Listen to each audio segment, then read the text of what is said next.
Hello and welcome to Mikkeli, welcome to Jukola 2025.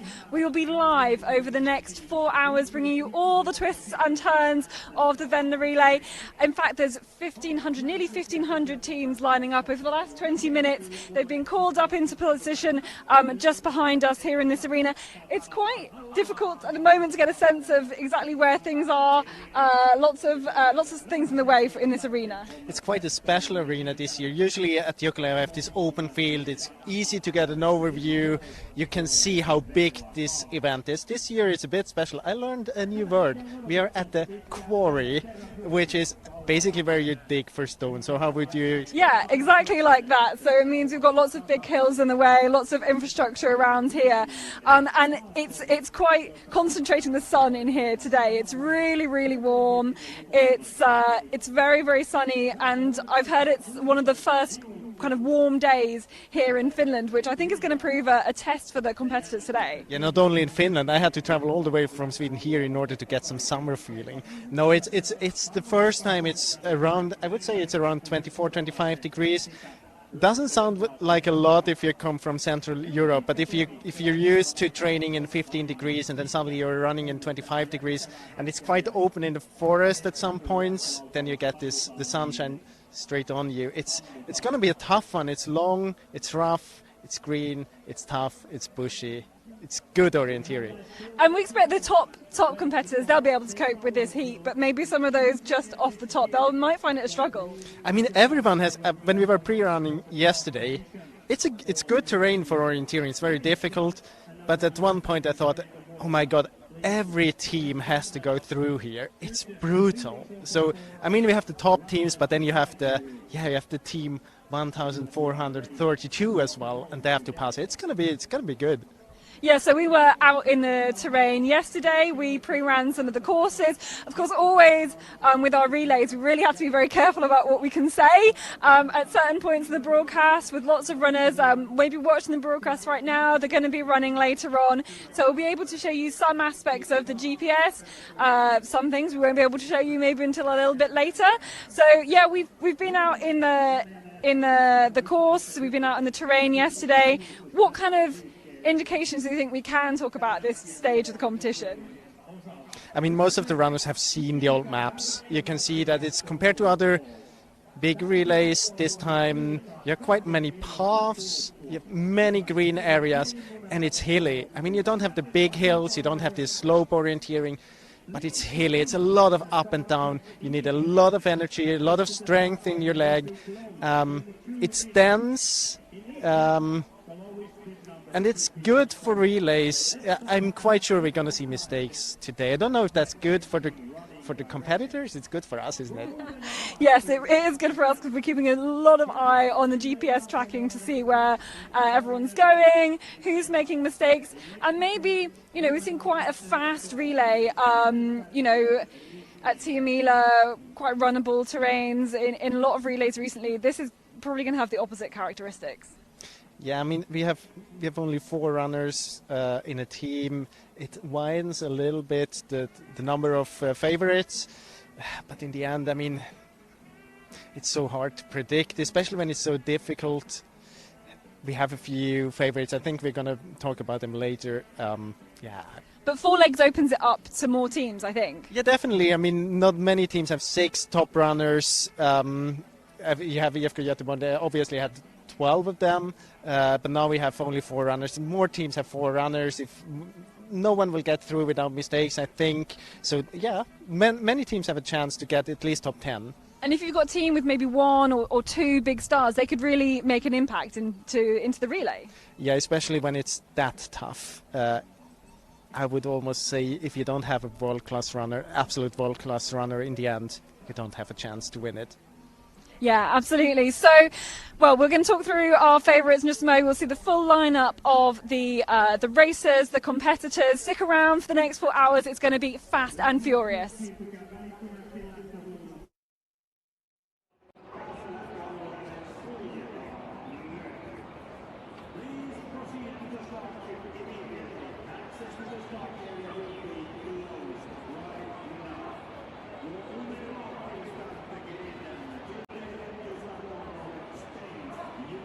Okay, we've moved the 5 metres from our little intro point into our commentary box. We've got a fantastic view over the finish line here, and these aerial shots give you a good idea of what the whole start system looks like. Of the quarry. Of the quarry, indeed. Jonas has learned a new word today. He's very, very I'm very pleased happy with every himself. time, almost every time we're working together. Yeah. I get to know a new word. A new English word. Anyway, they are nestled deep in the quarry here, surrounded by all these piles of gravel, and the teams are lining up there, ready to go.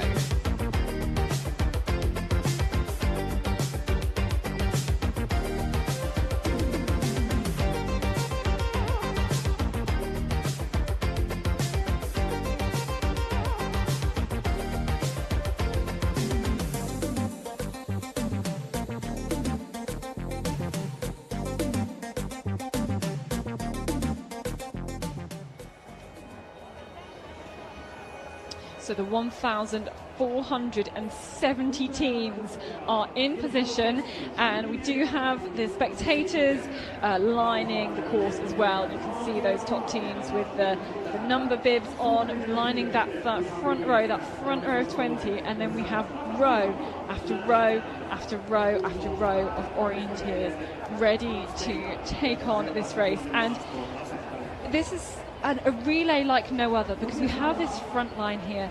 They are, a lot of world-class orienteers. We have incredibly good national runners, club runners, and then we go back. We have people who orienteer regularly, but maybe not so quick. And then we have company teams. We have teams from other sports clubs. This is a mass participation event like no other. But you have these world's best, the top 20 teams.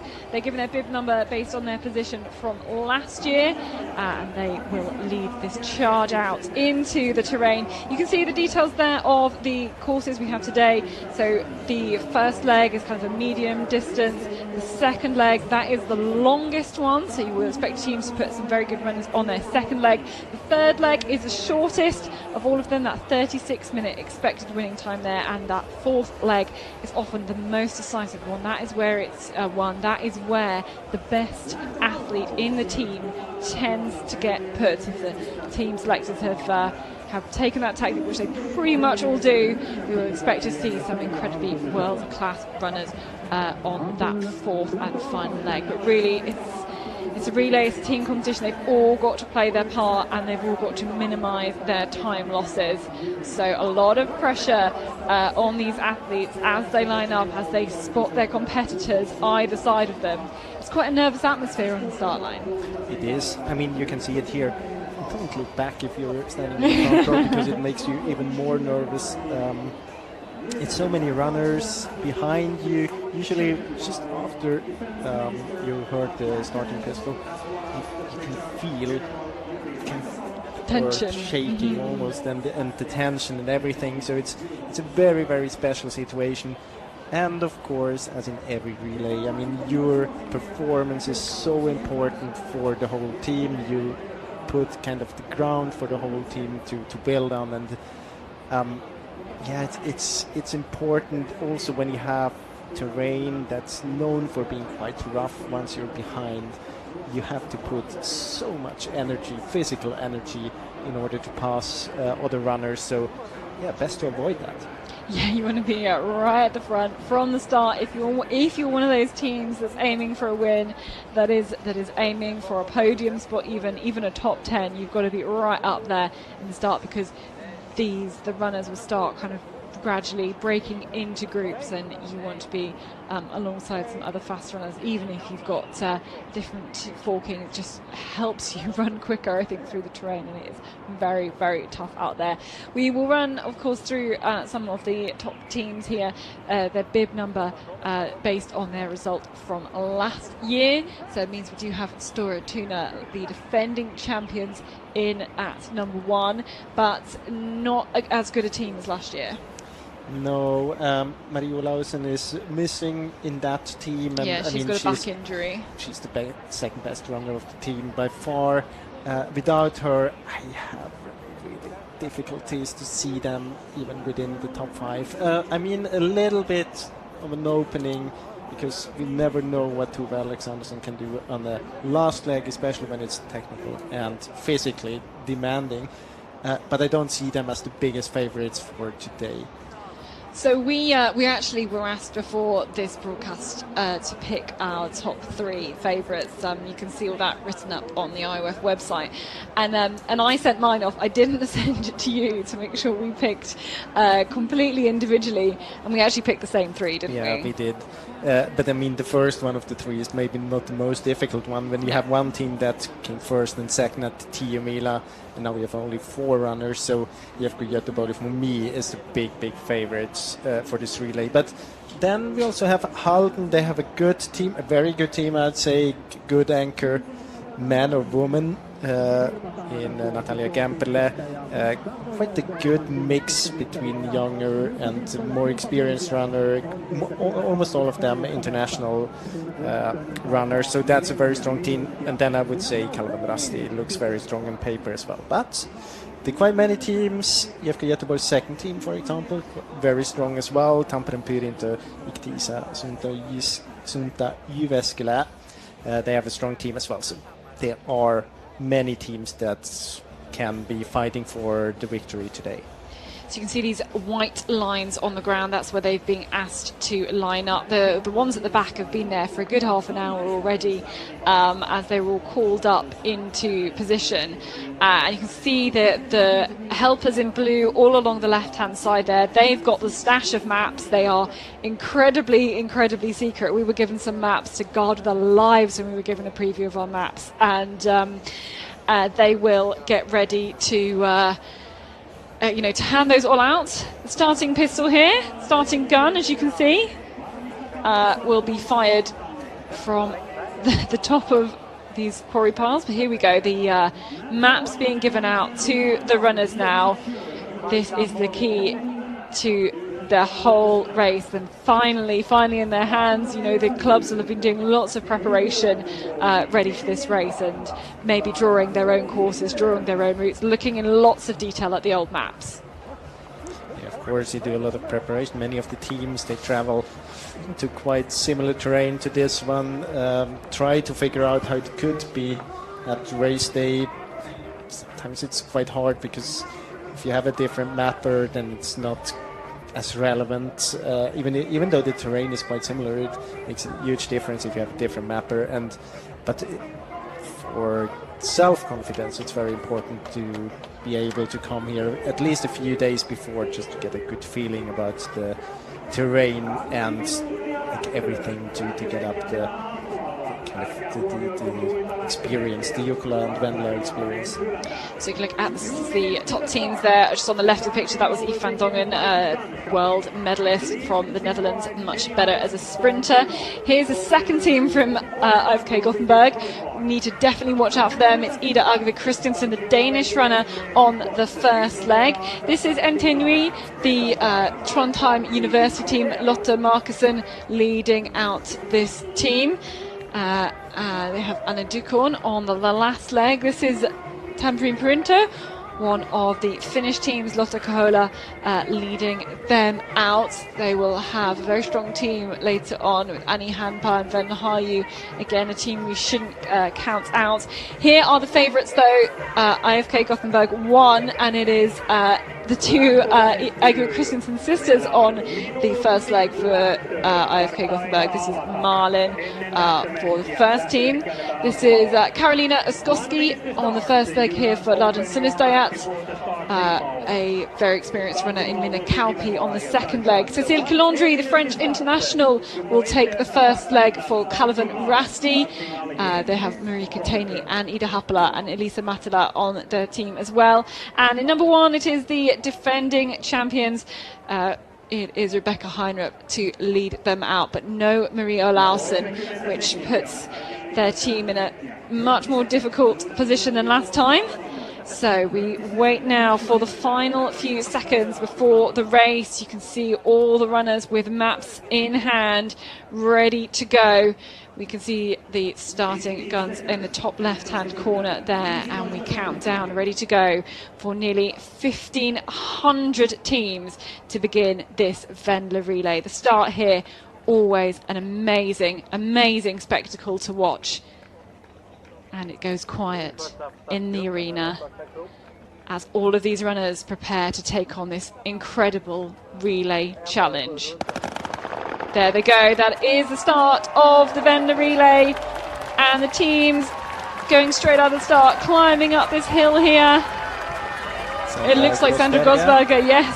And Henry trying to get a good position. Now it's, I mean, you don't really know, you have expectation on what direction you could run out from the arena. Usually you run out in a cut-in area or something similar in order to keep the runners, I mean, a bit apart from each other. If you go into a very narrow area, it's going to be difficult for the runners just in the very end. But of course, now you get a feeling about where to go. You get a first feeling for the first control. What is the distance? Could it be forked? Could it be usually if it's a shorter one, it can be forked. If it's a very, very long one, it could be unforked. So what to expect, and be very careful in order to not lose the map on this first meters, because if you lose it, then you're on the very, very end of the field. Yeah, and they came up the slope out of the arena. You could see just the amount of dust it's picking up. It's really quite dry and dusty here in the arena. Then they move on to this kind of wood chipping surface on here now, and they pass all of these tents that are pitched here. A lot of the club tents are out on this run out, so there is a good opportunity for lots of the spectators to do exactly this and cheer on their runners. Actually, it's not that easy to run on this. It's very, very soft. Already here, it takes a lot of energy. You have quite a big uphill in the first meters, and then here it's a little bit too soft if you're running on it. You would wish that it would have been raining once the last days in order to get it a bit harder. But very soon they are entering then the forest, or at least the orienteering bit. Yeah, so Malin Egevik Christiansen looks like she will be the first one to get to the start point, with Sandra Grosberger on the left as well. We've also got Tampering Punto, that is Lotta Kahola up towards the start as well. Nydalen, Kalevan and Rasti, 2 teams. And Jenny, 2 teams. And then you can see many teams to come. And this is just so unlike a lot of orienteering that most of these athletes experience the rest of the year round, when you've got to get your elbows out to be next to all of these other people. You can see it kind of contracting again as they slow down and go up this slope here and try and catch a glimpse of the map, because this start is just unlike anything else. The starting point. Yep, exactly. And more runners come through here to take on this challenge.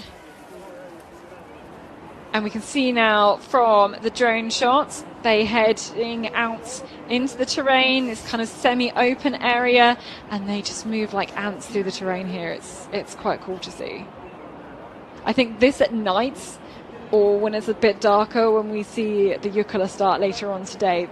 Yeah, I mean, as you they go will up see to the the same different start point. groups That's pretty cool. much more clear. Now you can see here that they are splitting up, and you can also see it's very bushy here in the beginning. It's actually not that it's not that hard to pass, but it's not. I mean, visibility is low, and it's not that nice. It's hard to get an overview. So many runners around you. You can't really figure out the contours of the hills because it's so bushy. It's not the most convenient way to start into a competition, but on the other hand, there's a lot of space. You can go a few meters to the left, a few meters to the right. You can see at a few parts, like here, runnability is rather good, even if it's grassy and open. So it's a special beginning, and you can see here that the group to the right, they take this small hill there as a help for navigation.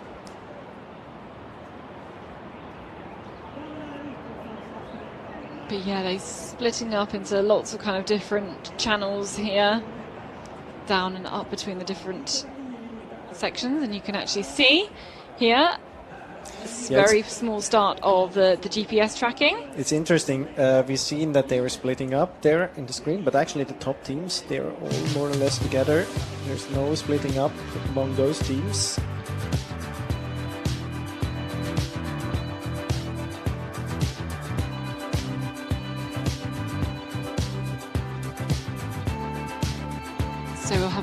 first TV control after, I guess, about 14 minutes of running. And this is what it's just like to be in that pack as the dust gets kicked up. You guess about 14 minutes, well, but they we actually have a plan. Yeah. On the second plan when we should see that first TV control.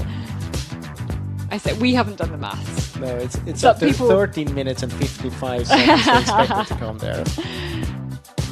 Yeah, and that's when we'll get a chance to see who's right up there. And often it's good at this point to see who's not up there, who has made mistakes, who has dropped down from those leading groups, because really at the start of the relay they should all be up there.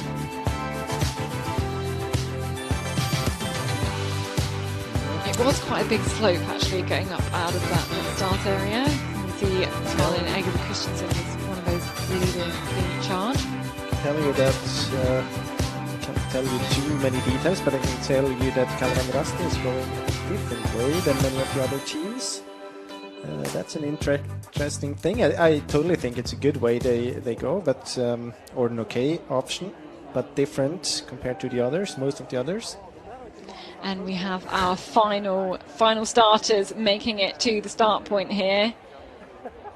Yeah, many of them in their no caps. One of them will come back first. No, but it kind of shows. There's a late starter. Yeah, I think so.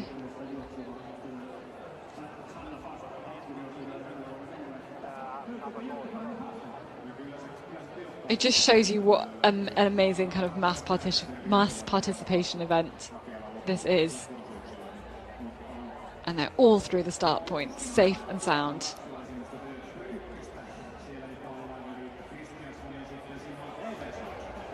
So here in the arena, we've got a couple of big screens up. Then I'm sure there'll be a few runners who will try and camp out the whole night, get set up, but it's quite tough and stony on the ground. This is Halden.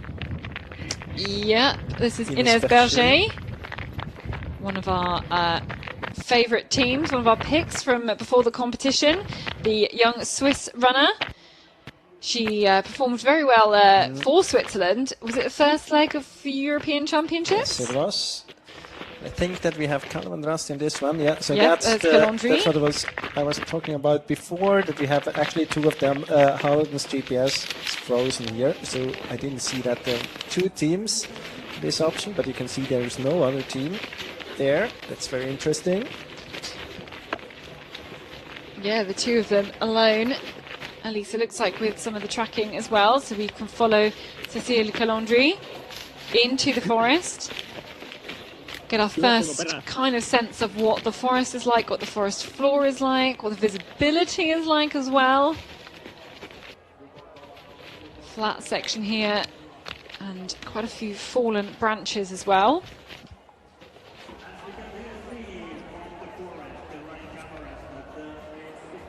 And now under the power line that crosses, we can see the athletes crossing from one section of forest to another. Already separating quite a lot.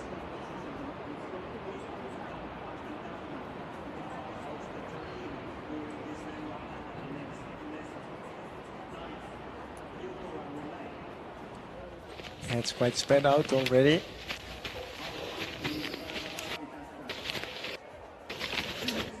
But here still Calvin Rasti and Halden and no other team.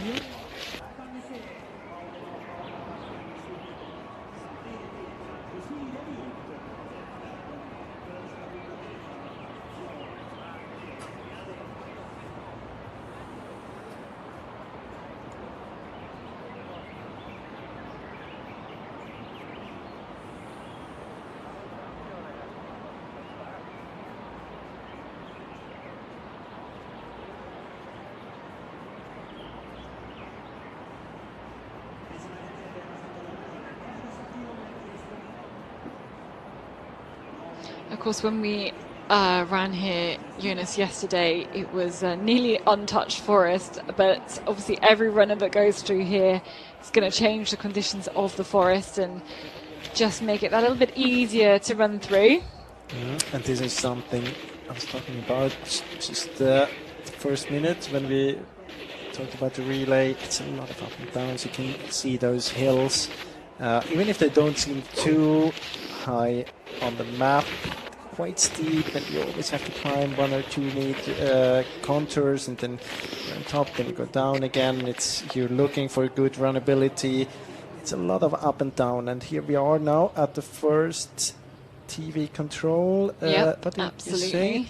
14 minutes, Yeah, probably a bit I quicker. think we're going to be a little bit quicker here. So we wait at this control to see our runners in, and I think it will be those two we've seen on the screen. So Calvin Rusty and Halden, Inès Berger and Cécile Calandry,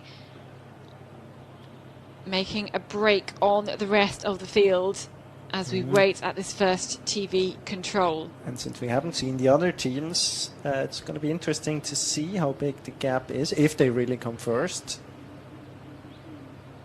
Yeah, we said we don't have all the GPS trackers No, on of our course not. screen, so we can't be certain. But picking them up on the cameras, it looked like both Calandre and Berger making very, very good progress through the terrain. I love how we just kind of pan slowly right to left to wait There for is our someone. first runner. Here we Two go. of them. It's Berger to the left, Yep, so it Halden and Calvin Rastin. You see there are Another other teams coming as well. Could be. There we go. Halden, Inès Berger, the first one to punch. It's hard to see because it's start number 20. We see it in the picture. No, we don't see it. So it's Espen Sunta and then Nydalen, I think. Yep, that looks like Nydalen. So 4 athletes have gone through.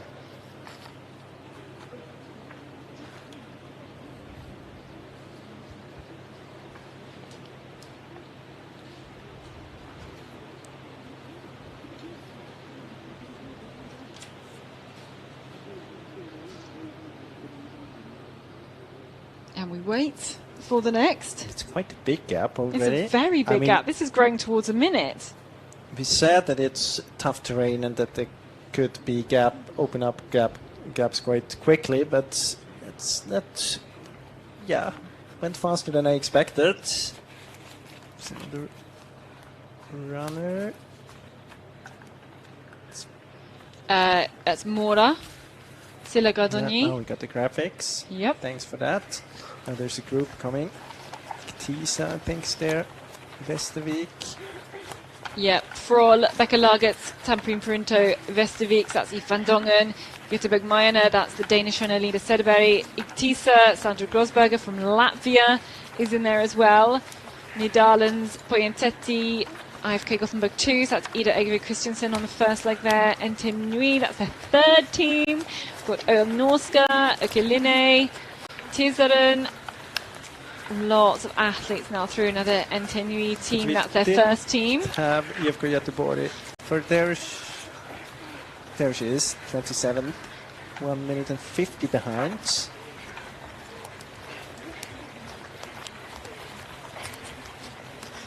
Are there any teams who've had trouble in this bit? Anyone who's dropped behind? We've Stora Tuna, they haven't been there, been in trouble. Otherwise, the Sunis Dayat should approach the control very soon. Yeah, we've had Karolina Oskowski just through there, 2:21 down. I think otherwise we have the biggest favorites through. Looking out for Stora Tuna, they through yet? Last year's No, not champions. yet. That's what I said before. They're struggling with the control, actually. Yeah, they drop behind now. It's gonna take another minute until they're here, and it's not only time they lose. You can see here they also lose positions. Yeah, we've had 90 plus runners through this point already. And I So think picking quite up positions soon from that. we're gonna have another TV control.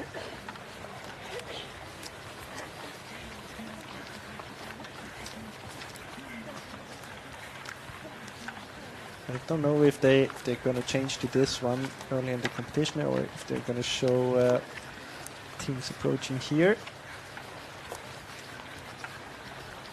I know though that there would be a camera. I don't know if they're going to use it. And I think now we have Stura 2 now. Is that that's the second team? Yeah. But she should be here as well very, very soon. I think she's come. It's hard to say. It's hard to say, there's so many runners coming through, such a swarm of runners. At least Storatuna Yeah, but quite recognisable. she has been there now, according to the GPS at least.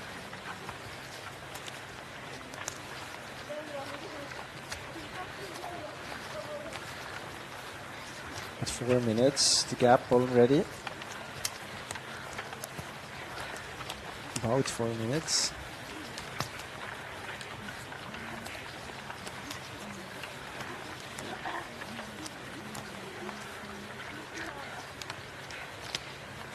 But coming through, not too many traffic jams at this first TV control.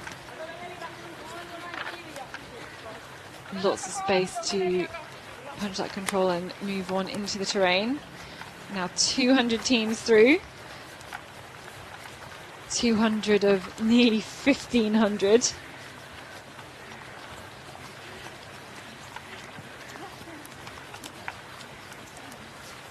But some clubs have so many teams. There's a Kangasala 7th team through there, and Tenui 6th team.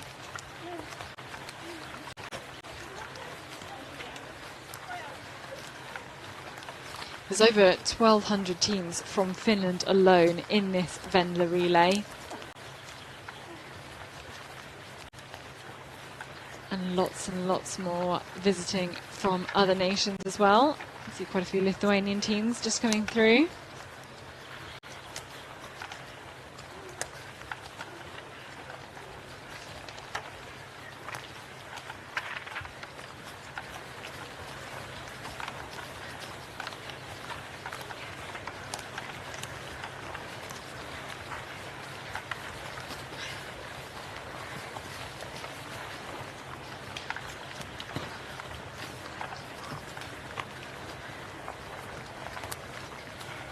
So after 2 kilometres of running, it is about 17, 18 minutes of running for these teams. Making their way through the rough terrain into these controls. Anything particular going on with the GPS tracking You're units? asking for too much. It's a real mess on the screen. There are teams everywhere. It's very hard to see anything, but we can see on the screen we were behind Halden. Yep. So this is a replay, Replay. of them approaching this first TV control. We have Ines Berger on the Berger left. for Halden and Cécile Galantry for Calvan Rasti, 2 of the big favorites for this relay. I think they'll probably be surprised to find themselves in being so alone so early on. You probably don't really prepare as much for that. You prepare for there to be lots of people around for quite a lot of that first leg of the relay, I think. But I mean, those are world-class runners. They can be orienteering. It would be something else if you would be a member of a team with bib number 30 to 50 and maybe not a national team runner, but both of them national team runners, of course. They can handle this situation. I think they even feel that it's quite comfortable to be a bit out of this nervous behavior of other clubs around you when you get into areas that might be forked. Here we have a bit of map. You can see it from control 6. That's the one I thought would probably be a TV control, or where we were told that they have a camera, but obviously didn't use it this time. To 7 and 8. It looks very good runnability here. It's quite hard to run in it, even if it looks good though, because sometimes it's quite difficult to see where you put your feet. Vegetation, there's some grass, stuff. This is There's still some one of the better branches, parts and of this map, this is I good. think. I mean, you can see it. It's very enjoyable orienteering here, though, I have to say that.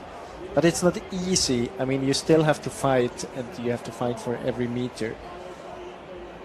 So Not in this Calvin particular Rusty. part. Sometimes when you are on a small ridge, and you can see that where she was, there was this grey, this open rock field, then it's quite good, then it's very good runnability. But then you have to take those small climbs again. When you're on the top, then there are branches again, you have to lift your feet. It is tough, it is, but obviously going very well for Cécile Gallandry, now about a minute ahead of Halden. Yeah, she's just pushed ahead on these last few controls and managed to get a gap. It's also interesting that you can see most of the teams running a little bit to the left in order to avoid some of the climbing, so you can see that they are very much aware of the fact that this up and down all the time, it will take energy if you do that from the start to the very end. So they try to avoid it. They try to use those yellow bits, almost a little bit like paths. Not really paths, otherwise they would be marked as paths, obviously. But you can see it, you can use them, runnability is okay. So Laden Sinistayat's going down. I discounted that as a route because it's going to be hard to know when to get back up. It's a lot of climb back up. That's not the biggest problem, that it's hard to know. I mean, you have the cracks, and you can see, actually you can read on where you have to go up, but it's quite green in the valley on the map, and it's a risk if you run below cracks and you have adds to it that it's green, and then you have to climb as well. So you can see Cécile Gallandry just having trouble out of that control on, I think, what is pretty much the easiest control. You see she's just a little bit like kind of slightly off direction, but that kind of shows when some of the shapes are hard to see. I think it's you can't really see the shape of the hill that well when there's lots of kind of small bushes, and I think it's allowed, maybe there's another runner allowing to catch up. In this case here, she should be prepared for the direction. If you have direction, you have this marsh in the re-entrant, you have a crack behind the marsh. It's really not difficult, so that is kind of unnecessary. This runner we have here is not tracked, so this is Nidalen's second team. This is Alice Eade here, so she's not on the tracker at all, but running right behind Cécile Gallandry for Canada and Rasti. Espen Sunter, that's Annie Jantinen, in wearing bib number 20, looking to have no problems with this 8th control at all. Vestervik, that is Ifan Dongen, right on the back of Halden's Ines Berger. So the top two athletes we can see in the picture here. On your left of picture, Cécile Gallandry, on the right, Alice Eade of Nidalen's. The two of them crossing over the power lines here, ready for their next controls. And what a great run here from the runner from Nidalen's. Will very unlikely, they're team number 92. So fantastic start for this team. See, some areas do have really good visibility. It is warm conditions out there today. The warmest day of the year so far in Finland will come to a shock. Come as a shock for some. They will not have had the opportunity to adjust to these conditions. But it's absolutely lit up some of these areas of the forest, some of these white areas. Good visibility in parts. And I think it's going to be interesting. In about 4 minutes, we'll have them at the next TV control, or at least the leaders. And we finally get a little bit of a better overview over the situation, and especially over the teams we are missing, or that dropped a little bit behind, maybe.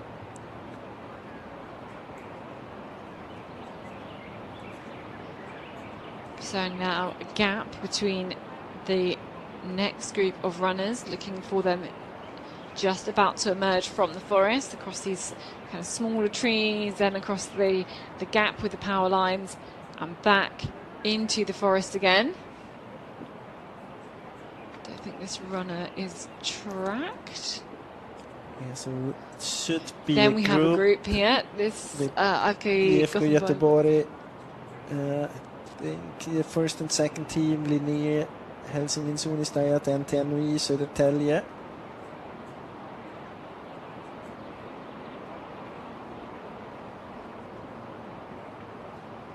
And this is what we're used to seeing, these kind of tracks of runners following one behind each other as they begin to spread out through the terrain and trying to take that good line. So focus here on Stora Tuna. You see 5 minutes behind the leaders at the moment, Also, and as the defending champions, that is tough for them to see, I think. Also a team that went down into this valley and then had to do the climbing here. But they dropped far behind now. Yeah, it's going to be tough. They do have, of course, have Tove And Alexanderson, and we always talk about how much can Tove Alexanderson catch up.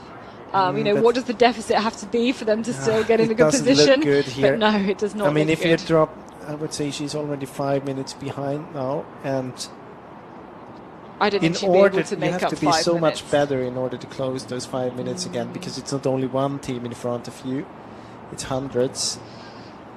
And she did actually a mistake there at this 7th control. She did too much of climbing up to it. But I think that very soon we should have the first team to the TV control. Here we have it. As if by magic, this next TV As if control I hadn't appears. the overview with the times.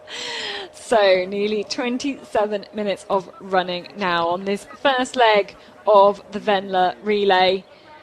It is about 5.6, 5.8 kilometres this first leg, first of 4. And this is the leader. This is Calvin Rasti and Cecilia Calandri wearing bib number 2. They want to upgrade their second place from last year, just being super careful to get a good direction out of this control. Then we have Nederland's number 2. So Alice Eads still up there in that second place. And then we wait for the chasers still. Here we come. That's Frohl. Yep, Frohl with Jurel Runningsund. And I think that was Ifan Dongen from Västerviks. We also have... This is Bekkelaget. Here I think we have Tampere Pyrintu. And Esbjørn Sunter in number 20. And now it's gonna take another minute to the next GPS. Yeah, maybe a few them frozen, but about a minute to the next GPS team. So big gap here. So yeah, the first 2 in the lead, then a gap back to Halden. 3rd place, which was Frohl. And then, yeah, we were right, we are still waiting for Halden. And should be the next team to approach, at least next team with GPS. We're waiting for teams, like the 2 teams from EFK Göteborg, Södertälje, NTNUI, Tyrving, Karlspojkarna, GMOK, Pan Kristianstad.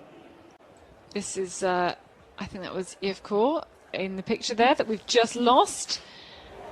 See if we can get the camera back to that. In fact, it was their 3rd team. It was Ingeborg Musland, and then Halden came through with Ines Berger, then Gothenburg Mayerna 2nd team, then Halden 2nd team. Turving Nederland's also through. There we go, as you can see, we've got a picture back. 3rd team. Rasti Lukko. Never heard of that team. This is the second team. Yeah, Malung. Fredrik. Södertälje, there is the first team from EFK Göteborg. And then we Helsingin Sunistajat second team. Päivi and Rasti. Åre.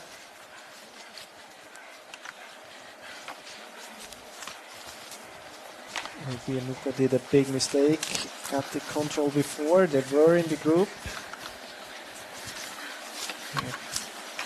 Kristianstad, Snettringe som inte är i väskan second team i Eksjö. I know it's a big group here. It is There the we group. have Linné coming through there from number 14. 3 minutes on the watch. Still waiting for Iktisa. Nydalen, Stora Tuna, Parma, Lahtensoonistajat. Another gap here.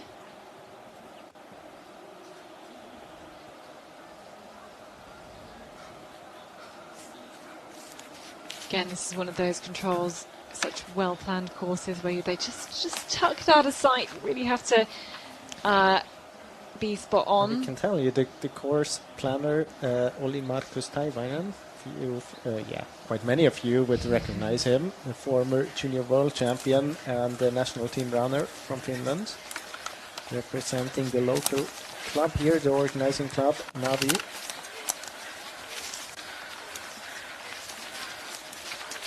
Pisaren, Norska. And we have Lahtensoonistajat. Ravinen, this is Nydalens, their first team. Wearing bib number 10, down in 64th position. And now we're still waiting for Iktisa, I think. Stora Tuna, another mistake there at the control, MS Parma.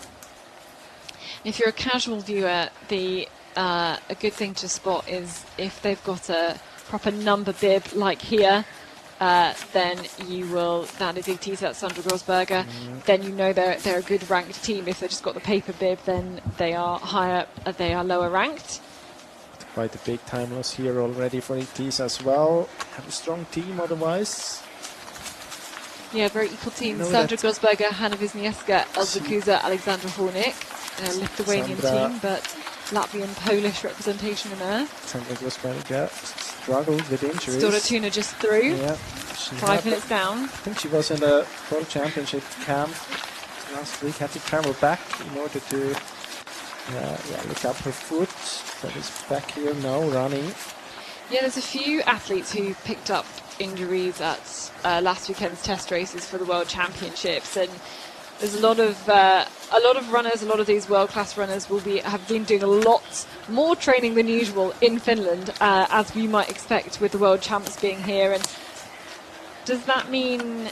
I mean, will that mean that they'll be kind of more familiar with this type of terrain? It's kind of hard. I mean not all terrain in Finland is the same. No, exactly. I think it's more that a few of the teams might even have runners not competing in the relay because the World Cup and the World Championships are waiting. And they're more. Yeah, there's World Cup next weekend. Yeah, in Wednesday Sweden. already. Yeah. So they're more focusing on that one. And I think that's going to affect the men's relay much more than the women's Yeah, relay. but of course, because then it's not only the distance and the orienting, it's only that the times for running not perfect. I mean, if you're running the women's race, you can see it as a good training, a fast training, a tough training. It's daytime. It's okay to run it, but of course, if you have ambitions for the overall World Cup, for example, and then you start in the middle of the night, that's not perfect. But let's take a recap here. Yeah, this 11, is 12. Some route choice And available on this one. It's quite interesting. You can see how green it is. Just when you look at Kalvan Rasti's GPS, she's really trying to avoid it. If you knew that beforehand, she could have had it a little bit further to the south from the beginning. You can also see that Westervik, not afraid of the green parts. If Van Dongen just going straight there. Ooh, Halden needs to watch out direction, Yeah, and that's what makes the green so tricky. Look at Kalvan Rasti as well, going a bit far down in the slope, ending then up on this small track. And I mean, yeah, it's not that far of distance, but it's 20 meters climbing. She has to do there as well. Then she goes on the wrong side of the crack to round this 12 control. So definitely not perfectly executed. You can see quite many teams that passed her there. And you can also see now in the pictures Stora Tuna going similar route as Calavan Rusty, but far behind already. It's such a tricky control. It's kind of hard to, when you get on the top of the hill, know exactly kind of where you are on the top of that hill, and then how to get the direction down and to be spot on. But it's very interesting, those different route choices, and quite an extreme one from Halden. It's so typical for this kind of terrain. You have this green bit in the middle. You basically are blind in it, so you have to have a good direction. It's quite hard to keep direction because you have to. Yeah, you can't just run straight because there's stuff in your way, branches and everything, so you tend to go a bit more to the left or to the right. Then when you come out of the green, you have to relocate, go into a climb, very tough physically. You have to find the way between the cracks, then you're on top, and then you drop down behind the hill. And controlling the downhill is quite a difficult thing, especially if the visibility is not top. Yeah, and when you get you get into the bottoms, into the valleys that are just darker, you can just completely lose your direction. If you're off for 20-30 meters, then you have to have that discipline to be always checking your compass, and you can kind of see that's what Halden was doing. She ran to the left of the hill and then came down and just didn't have the direction to cut across that valley in quite the right way, I thought. But I have to say I'm very impressed by Yves van Dongen. She is not afraid of the terrain. I mean, no one would... I would say that she's the unsafe card in the team on beforehand. Yeah. I mean, she's not... She's very good in sprints, but in the forest we haven't seen that many really strong races from her. Now she's running in the lead. She's not afraid of going straight. Tackles the control in a good way. It's very good for Västervik. So we wait at the next control then. Here we go. But this is Frohl. It is Frohl. Is it Guril Runningsund? It is Guril Runningsund. Another international runner for Norway. Then we have Bekkelaget. Yep. I think. Both of them Mathieu not teams with Gluessen. GPS. No. We have the first GPS team. That's Västervik. So as you said, Yves van Dongen there. So it's And probably then not Nidalen. all alone, but Then still a good Tampering performance. Purinto, Lotte Kohola. And that's a group of 5, I think, I can through tell there. you, there's a mistake by Calavan Rusty, another one.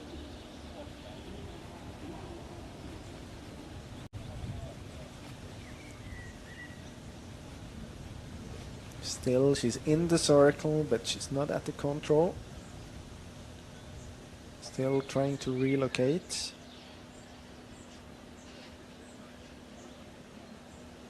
So soon a minute, since we had the first teams here. Yep, 5 teams through. And still, Calavan Rusty not at the control.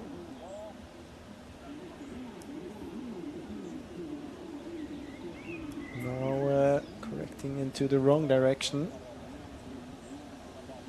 Oh, big miss there. It's quite vague in this section. It's quite green as well. Espen Sunta running alone there. That is Annie Jantinen. Then this is Ines Berger. So pulled up a place from the last, or a couple of places from the last TV control. I think Calavan Rusty now at least into the right direction again. But the mistake, I would say more than a minute.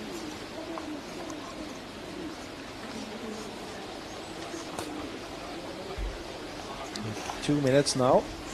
Since we had Guril Runningsund, here is Kimiko, the second team, yes. And if we at the boy, first team, Onusvaran. And I couldn't read the second part. But too quickly, Göteborg Marina first team as well. Nora, Pojantetti, Sunta Y, Väskilä, Eksjö, Tisserens second team.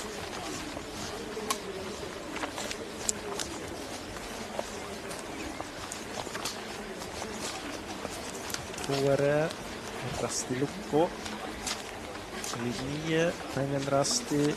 Let's focus on the teams with GPS, Malung, Irving, Helsingin suunnista ajat. Henry. Yeah, and Henry was getting into a bit of a fight at the control itself, like just dropping into the control, really dropping on top of it. And not far to go now until we are at the finish then of this first leg. Still behind this Nydalen second team, Alice Eid here. But we've got, I think that is Aoife Dongen ahead, wearing number 8. There she is, the Dutch runner, Dutch world medalist from knockout sprint in Denmark a few years ago. Lives in Sweden. Now they're actually approaching, soon approaching the second last control, so soon we have the first changeover. I can also tell you that Pan Kristianstad struggled a lot at one of the controls. Calvin Rasti should be at this TV control now. It should have been there, according to the GPS.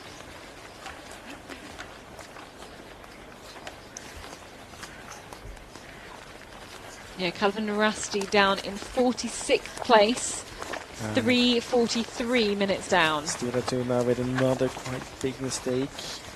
They don't have a good day out there. Rebecca Einerup. It's gonna take another 3 to 5 minutes until she's at the TV control.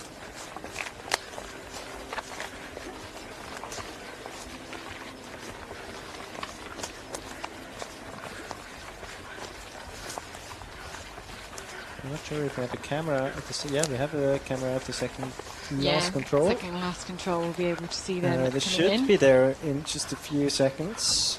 Let's say 15 to 20. It's fairly open in that part of the forest. We should be able to see them approaching that control. A little bit earlier in the picture though. There we've got a view. There's some action going on the left. Yeah, here we go. We have them. And they should come towards the camera as well. Yeah, fantastic work here from Gerald running Sund. Bekkelaget. Bekkelaget's Mathea Gløsen. Nydalen. Very good start for. And Aoife Dongen there as well. Yeah. And this is Tampere Perinto, Lotta Kahola. Unfortunately for Nydalen, it's not the first team, because if it would be the first team, they would be in great fight, in a great fight now. With very strong runners. It was a bit the unsafe card they played on the first leg. I mean, the team selection between first and second teams, it's, you know, when especially if you have very lots of hard. runners who are very even, there's only 4 runners who get the spot, it can be so hard to decide. Of course, when the terrain is that tough, you can, if you have a good day, even a runner from the second team can do very, very good. Yeah, they can do incredibly, incredibly well. Here they go then, coming into the finish. They've climbed over the hill at the end. And now here it is Froll who are going to change over in the lead. It should be chased down by Bekkelaget, Skiril Ruddingsund and Mathea Gløsen will be the first 2 back after this first leg of Venla. Back into this arena to the applause of all the spectators waiting here. They have done their job. They have done it fantastically well as we follow behind these first 2 finishers. They punch the finish. They will go and pick up their map and they will go and hand over. Here comes Aoife Dongen for Vestervik into 3rd place. And then we have the runner from Nydalen, the Nydalen second team, Alice Eid, into 4th place here. So the leaders will go and approach these walls of maps, find their map, and they will hand it over to the next runner. There's the runner from Bekkelaget. You can see she holds out that number 169 to check that the next runner is ready to go. And those are all the waiting runners, waiting for their teams to come in so they can go and take on this second leg. Fantastic work then here for these 5 or so runners who we've had through at the finish. 5 runners within 28 seconds of each other. Froll, Bekkelaget, Vestervik, Nydalen and Tampere Perinto with Lotta Kahola. Especially for Vestervik and Tampere Perinto, it looks really good now. Probably the strongest teams among those 5.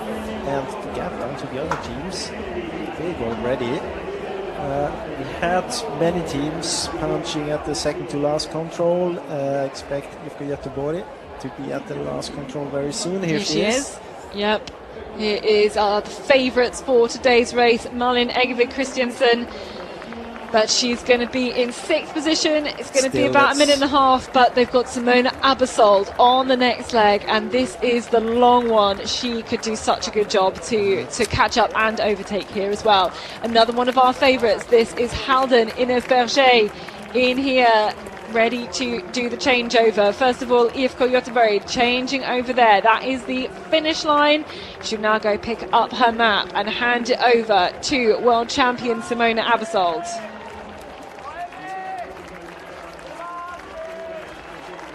More runners coming in now. We've got Espen Sunter coming in, Ines Berger in number 16. We've got Guillermo Kor, Gothmog Mayana also coming in now as well. We've got team number 17, Sunter Jyväskylä. That's Lucy Semakova, the young Czech athlete in there. We've got IFK Göteborg number 2, that's Ida Egevik Christiansen coming in there. So certainly that team got the selections the right way round. We've got Eske Poyentetti coming in as well. We've got Paiman Rasti, if I'm looking at some of the top teams. We've got Okakora coming in too. Helsingin Sunnistiat just punching the finish here now. We've also got Okeline, that was Annik Meister on the first leg for the Swedish team based in Uppsala. And now we've got a great view literally just over the finish line, so it's now a fairly steady stream of runners. Anyone with any of the big names are still missing? We are. Actually, Kalevan Rasti is not there yet. Iktisa is quite far behind, and Stura Tuna.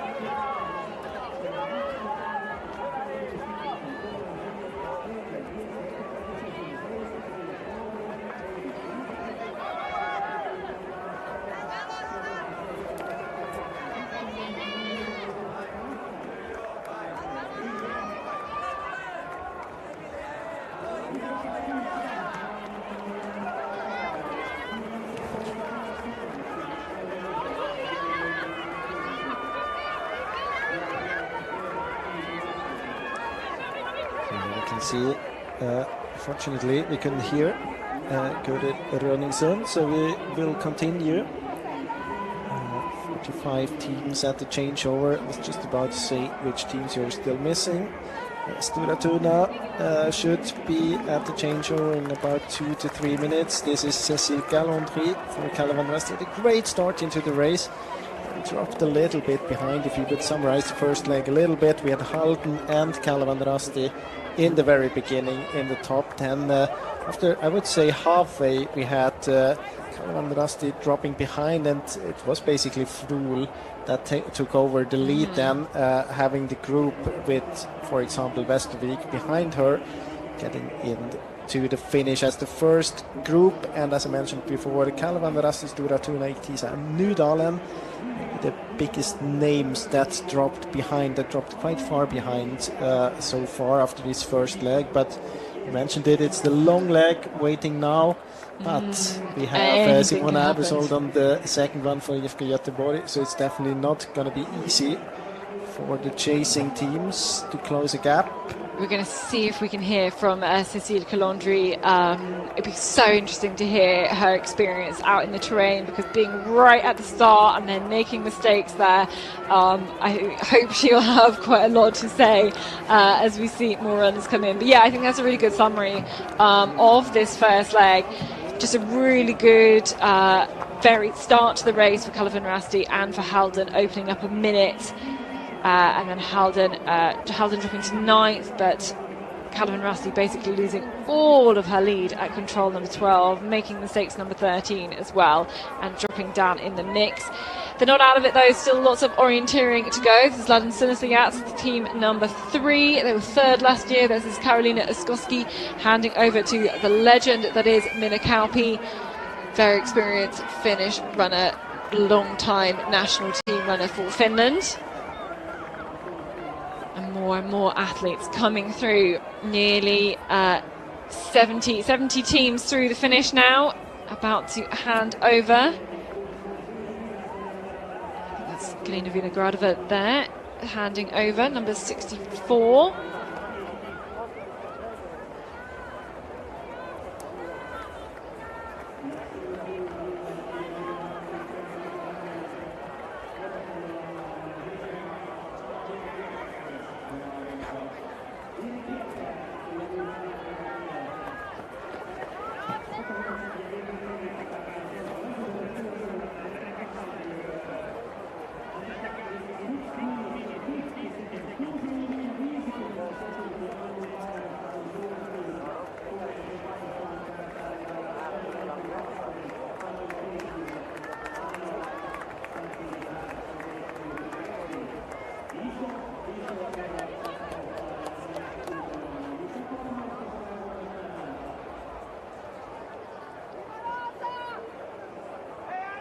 So 7 minutes now, and we had the changeover for Stura Tuna, or we had her at the finish at least. I think that she was able to send out Magdalena Olsson yet. Here she is, Rebecca Heinerup. Many mistakes throughout the course, and as you see there, 6 minutes and 54 seconds the gap between the leaders and Stura Tuna.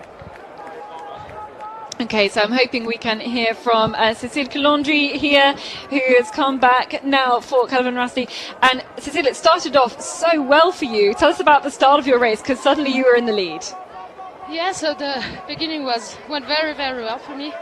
I wasn't expecting to be the first one, or I was by myself, so I had no idea if I was in the front or not. But everything went pretty smoothly in the beginning. But then I did the wrong route choice, and I think physically I just wasn't on top of my shape anymore, so it was very hard. Was it more physical, the course and the terrain, than you were expecting? I don't really know. I was expecting something very tough to run, and yeah, I guess it was way more much hills than I was expecting, so yeah. Tough. Yeah, and then it looks like you made a different route choice, and then you also maybe made a mistake then after the next part, on the next control. Yeah, like when I was doing the route choice, I felt like it was a very bad one, but I kept pushing, and then I did a mistake in the control after, and then I was super tired, and I wasn't so smooth anymore, and it was very tough to finish. Are you a fan of doing first leg? It's something so special. I don't know if I'm a fan, but I'm quite used to do it with the club, and I think this is the position where I can be the best for the moment, because like I'm not training all year long in Scandinavian terrain, so I guess the first leg suits me best. But it's always a bit difficult to like just let the flow of the group and just focus on my orienteering, and yeah, I still need to practice, I guess. Well, it almost went very well for you today, so tough one out there, and thanks for talking to us. Thanks to you. Great to hear from Cécile Kalondri there, and yeah, it almost went really well, but still a fantastic team yet to come. She will be so happy to hear that it almost went. Yeah, I know. I was trying to end on something nice to say to her, and I was struggling there at the end. Yeah, very interesting to hear, and I think at some point we'll be able to say a little bit more about that kind of first moments of that first leg. But now we can have a look then at the start of the second leg, and this is where we can probably unpack what Calvin Rasti and Halden did. They had the A. We remember that they went on this small track there, and then out on the street all the way around to control A. And they picked up a whole minute. Proved to be the quickest. Of course, not all of them had the chance, because if you have the B control, you can't do it. But many of the teams, if you remember, the very start, they stayed to the east of the red line, so up on the picture here, and maybe for a little bit too long, so they didn't take the chance to go straight, and I think that's why the gap at the first TV control, at control 3, was as big as it was when we had Halden and Calvin Rasti there. But yeah, none of the teams there going out to that big track, and so we could be behind Agnes Nogard-Krakt from Vestavix.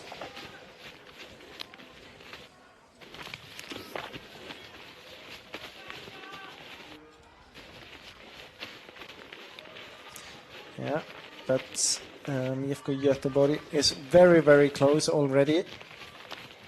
Yeah, that's Simone Abersold. She had the different forking to pretty much all of the other leading teams, though. And actually, a lot of those leading teams were put into that good position because of such a good route to that Control 1A. They came out towards the very top middle of your picture, where there's that small track leading to the like forest road, and then came in from kind of the top of the picture from the northeast of the Control, and they just managed to get a gap on everyone else, and they put themselves in amongst other fast runners and in a good kind of position when you got to the later Controls, and that's absolutely paid off. But yes, Vestavix, it is Nogard-Krakt, but it is the pink dots there for IFK Göteborg. One is Simona Abersold. You have different routes from Control 1B. You can see if you compare Calvin Rasti and NTNV, for example, a few of them choose to take the climb in the beginning. Others, like Helsingin Sunnistad, quite far around, avoiding actually a little bit of the climbing, but it's maybe a bit of a risk, as we mentioned before, if you run down below the cracks. Now you can see in the picture, but they went down into this valley.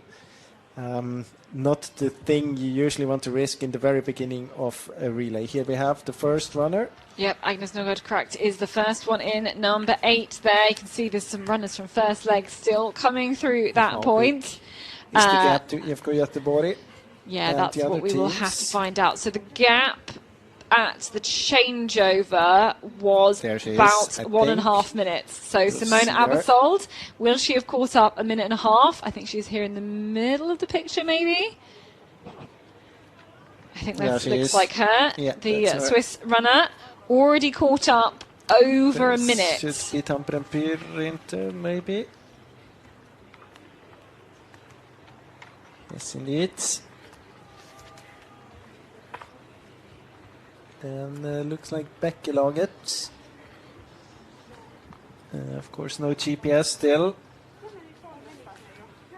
Definitely performing much better than last year. They were 169 and still dropped down from 2nd to 4th at the moment.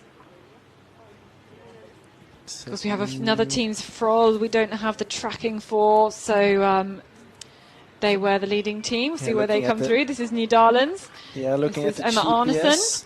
We are waiting for Kåre Linné as well.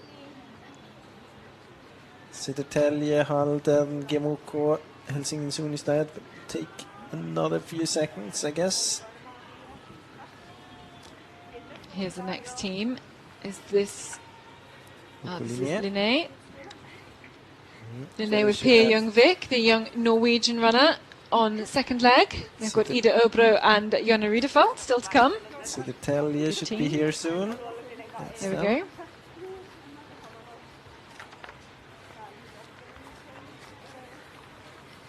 And there are still runners from the first leg. Yeah.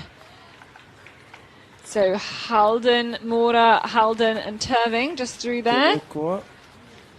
Halden with Elina Nigli. Terving with Marion Aby. IFK Göteborg 2 and 3. Miriam Erdem and Clara Axelsson. Both of those through there. Cynthia Veskele, that's their second team with Florence Anoe, the French athlete, in 16th place.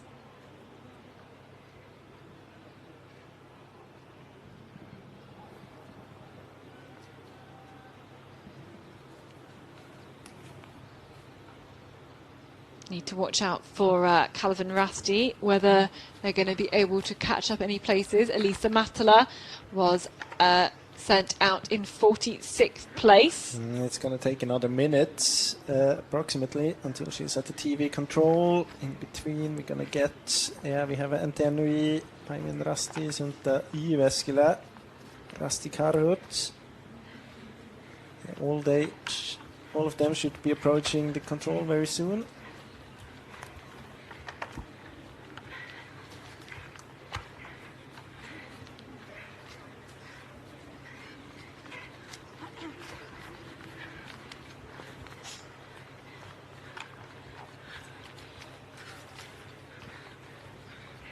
So very soon we should have Calvin Rasti to this control. Could be here, maybe. Yes, indeed. It's so hard if they don't really wear hard. their club Yeah, jersey. a lot of them just wearing the vest because it's so warm out there today. Low 20s, but it's the warmest day of the year in Finland. And so for many of the Finns and the Swedes as well, where it's been quite cold this year already, it's a little bit of a shock to the system when first time you run in 20 degrees plus. And with the long days, bright sunshine here, it can really start to bake.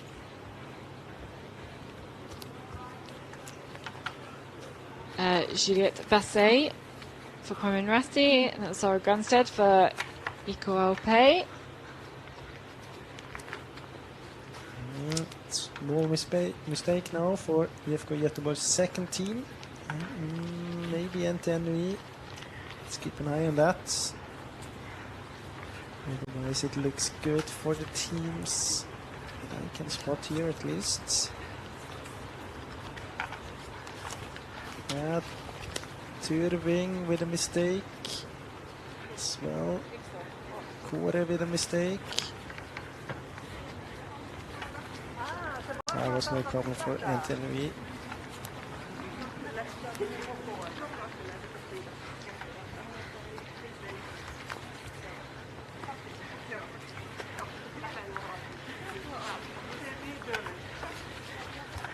Next TV control, I would say. A few minutes away. Yeah, not that far away, maybe 3 minutes. 50 teams through here within 5 minutes.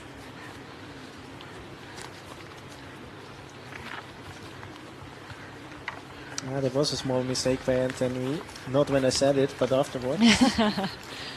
That's the commentator's curse. Saw that coming. Had one coming. Calvin Rasti caught up from 46th to 27th place at the moment. Elisa Mattila. So those are the standings then at this point. 2 kilometres on leg number 2 with Vesterviks leading the way. Agnes Norgård cracked with 28 seconds ahead of Simona Abersold, but the Swiss world champion catching and catching. But actually she's still doing a good job there for Vestervik. Now we are waiting at... Is it control 8? Yeah.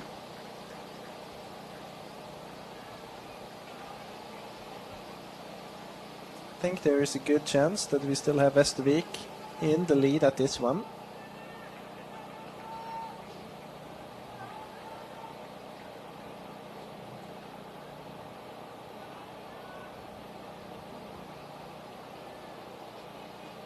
Lots of runners streaming into the finish. Very below soon. us. We should see Agnes Norgård Kracht approaching that control. I guess from the Approaching right. from the right side, Yeah. I think. Yep. A bit harder to see because it's in the green. But now I think that the camera operator could put some. Could she often did a hear mistake someone. there. Yeah, Went she up too did. far the hill. But still in the leads. Vesterviks. Looking very calm, actually. Very calm, very composed. Good routine into the controls, checking directions straight away. Not being too rushed. Here is Simona Abersold. The gap is closing slightly. So it was 28 seconds, now about 20.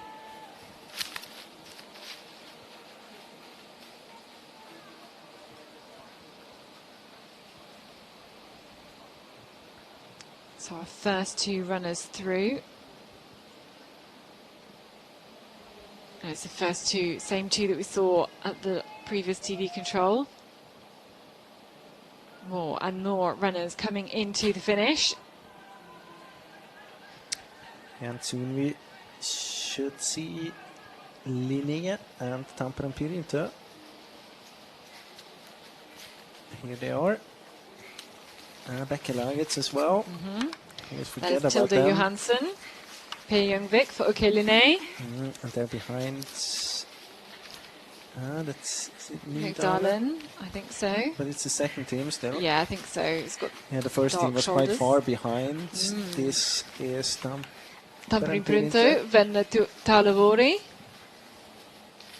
in 6th place.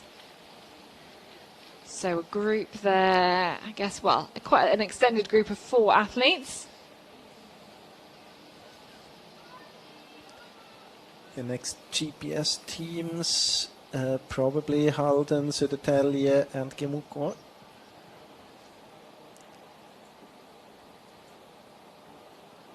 I guess quite big gaps, really, at this stage, still in the first part of the second leg.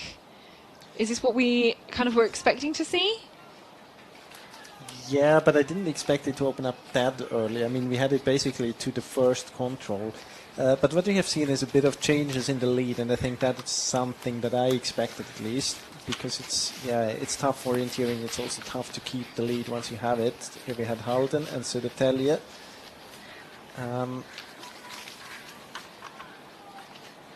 Briantetti, Gemuko. very easy to spot with the zebra leggings. Mira.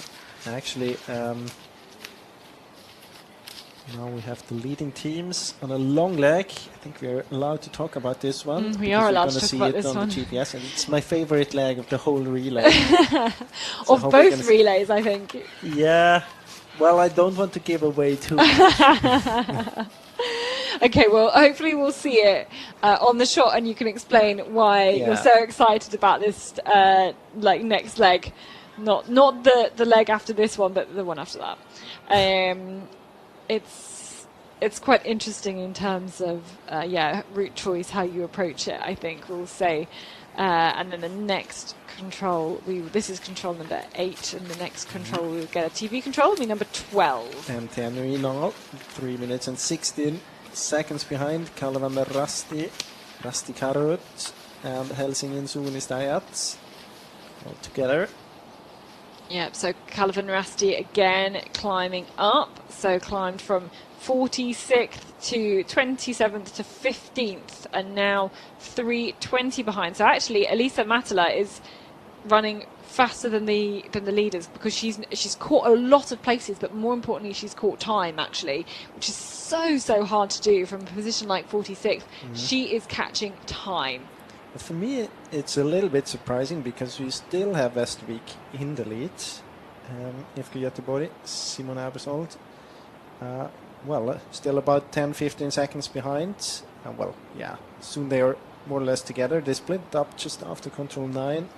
But I guess where Simona Abersold will show her class is towards the end. She knows this is not where she's going to win the relay. She just needs to do her job, and I think she will probably take it back a bit. The longer it takes, the bigger her advantage, I guess. Here we are behind Agnes Nöger-Kracht, and we see that she is still in the lead, we can guess that she is still in the lead. I know that IFK Göteborg is just behind, so if we would just move the camera, look behind, I think we would see her. I guess the gap is about 5 seconds. And again, this gives you an indication of just the number of these small hills with their steep sides going into the terrain. And there we go. We look back. If you look at the this is the leg you really like. It's like I looked at it, and now we don't see the whole picture. There's another option as well, but you look at it and it takes you so much time until you find something that is the least annoying to execute. That's really well put, usually actually. You try to find, on the longer route, try to find a route where you can use tracks or paths or good passages, but here there's no such thing as a good passage. So you have to run zigzag, you have to run up and down, and it's basically the only thing you can do. So it leaves you with a feeling of I might have not found the best option, and that's quite. It's not that convenient as a runner if you have that one, but you have to take the decision and you have to execute it. Yeah, because you can't. Well, you definitely can't. Well, I mean, you could swim, but that won't be the most fun. You can't go straight. Then there's these quite big hills and quite a few of them just in the way, and bits of green swimmer, as well. It could be the fastest one. It could be. It could be.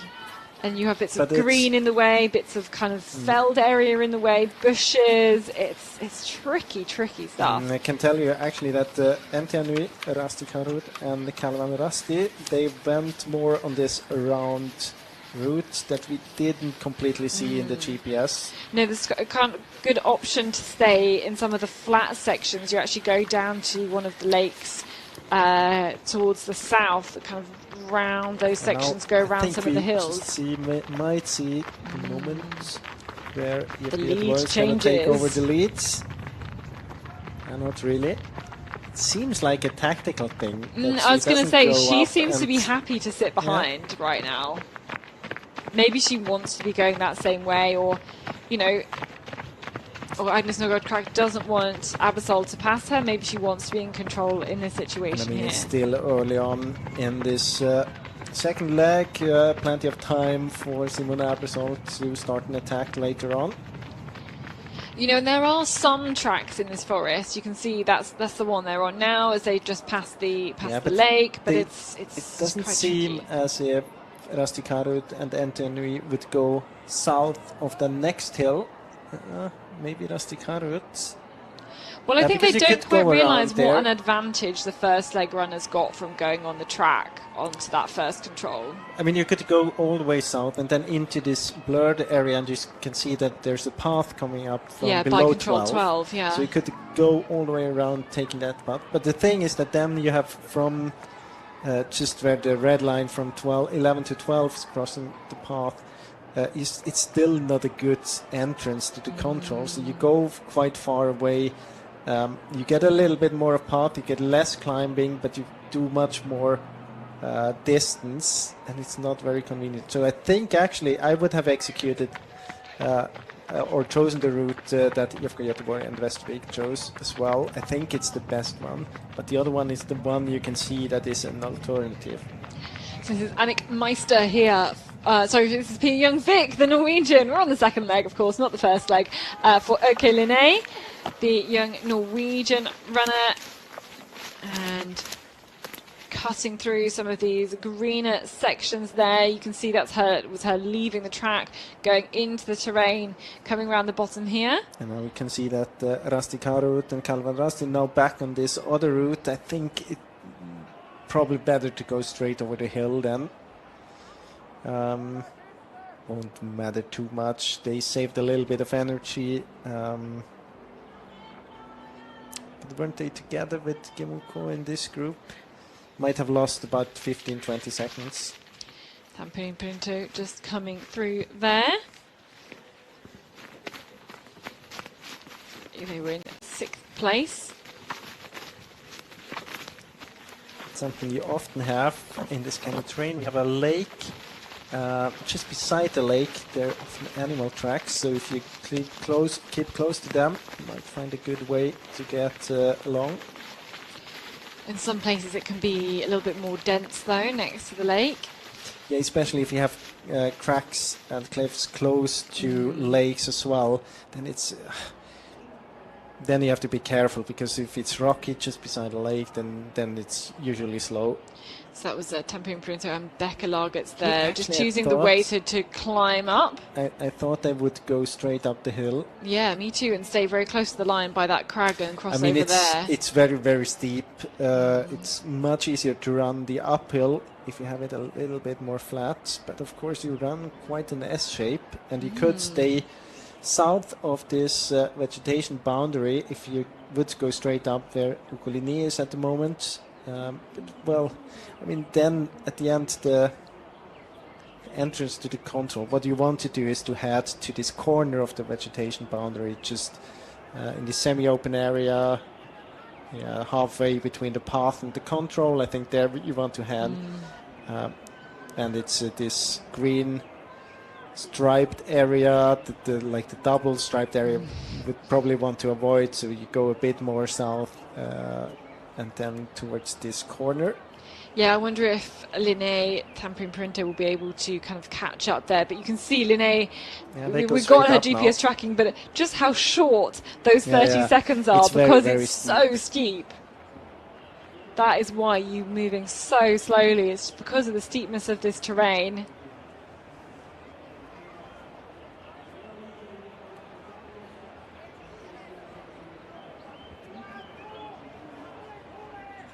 I can see they don't dare to go into this double striped area, or well, of course they see how it looks like, so they don't choose to go in there.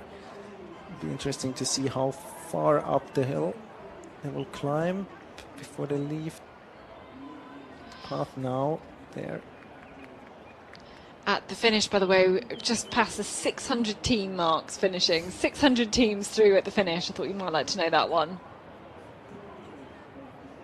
Interesting. A little bit further behind, you can see Rasti Karut, NTNV and Kalevan Rasti. No, they're not going to go all the way around the top. All the way around. That's not going to pay off. No, surely not. They're surely going to cut through some of that. Well, basically what they're going to do is taking a lot of distance to avoid the climbing, but it's too much distance. I think it's too much distance as well. But, I mean, compared to, you can see the length of the tail you can get when you're on the track compared to, how tough it is moving through the terrain on these the other routes. You can see they will then approach the control from the north, so the entrance to control is very much better. Yes, they will come from this street.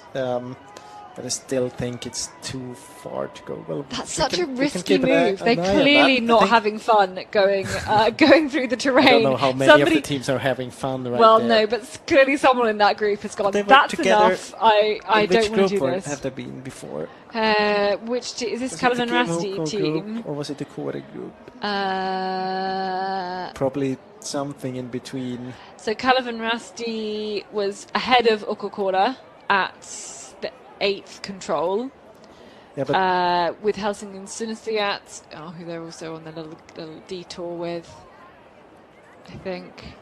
Okay, but Kore, then they are together with Nydalen, so then we can keep an eye on that and compare them when they show up at the control.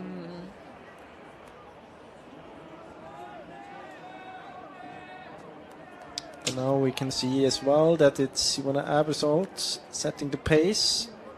Has been like this for a while.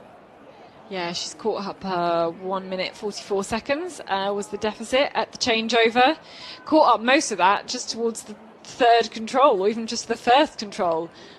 Really, I think probably quite an aggressive start for her. We can also see that Gemuko is now taking the way IFK Göteborg and the Västervik took a little bit earlier.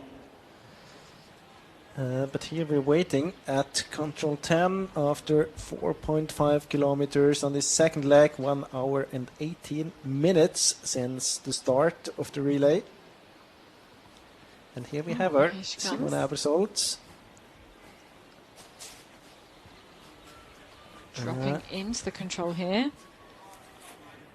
You can see that it's not a Finnish runner or a Norwegian runner, not that used to emit. But the gap here, it's that kind of gap. If they go into a green area, you start which to lose contact. Quite many of here, she starts to lose contact. But it's not that unexpected. I think it's predictable that it's going to be tough for her physically to follow Simona Abersold. So I mean, we're talking about the winner of the overall World Cup last year. Yeah, and she isn't even, maybe not even deemed to be the best in the team. It might have been quite good, the option for NTNV, Kalevan Rasti and Rasti Karut. What did you say? Kore. Yeah, they're quite far behind. It's the Turving group there. So Kalevan Rasti at control 8 was over a minute behind Seditelli and Nick Van. So if you maybe Yeah, Look now at I think they will that. come to the control together. I more think or they less. will come So to it was controls faster. together. Looked Oh, very, very we strict. doubted them, didn't we? Yeah, we did. Another proof that it's quite rough out in the terrain. Yeah, this is Pia Youngvik from OK Linné.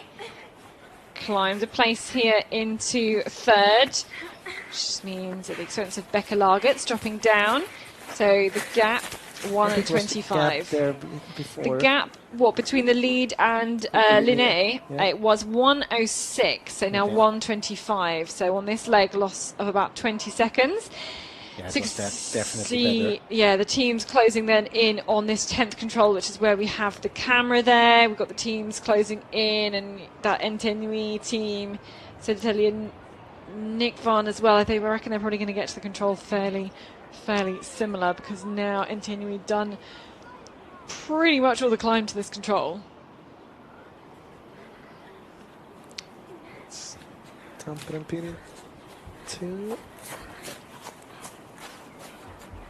Yep, it is indeed Venla Lavori. Climbed again a place in this last section. Or a couple of places even, between controls 8 and 10. Still up there. Yep, Becca Lagert, Tilde Johansson. Dropped a couple of places on this leg, but nothing too extreme at all. Yeah, but I mean, Still a it's great still performance very, for the very club. good, Yeah, definitely punching above their weight. Another Becca good Lagert's performance here from Nydalen's second team. Emma Arneson.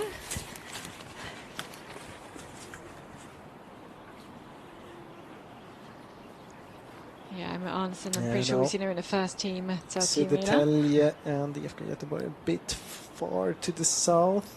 Gonna be hard. I think they would have been at the control a little bit before Entenui and Kalevandrasti, but Here we've got another group doing a closing mistake in. now. This is Entenui here. You can tell Yeah. by the trousers. Here So it this comes. is catching up. So catching up from 13th place to... I'm not sure, because there's quite a few runners in there. But in this, at the same time as Halden, who went straight. Calavan Rasti there, now up back into 9th place, so closing and closing. IFK Göteborgs second team, Södertälje är kvar, Bojan Tätti, Rasti Karut.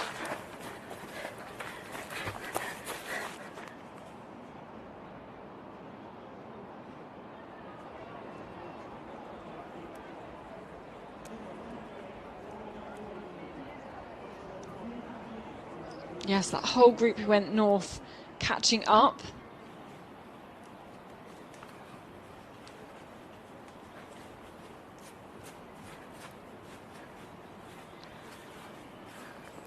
Helsingin into 14th. Yeah, catching another couple of places on this leg. Quite decisive, this one. So tough if you're going straight. But that could, I mean, it's kind of all personal preference. Does it play to your strengths? Does it not play to your strengths? What is your strength, like your physicality going through the terrain? Or are you a strong and fast runner who can absolutely pick up the pace around a track? Well, I think it would have It's been so quicker individual. for most of the runners to go. I mean, it was about a minute quicker. So most of the runners, well, it is the better route to take.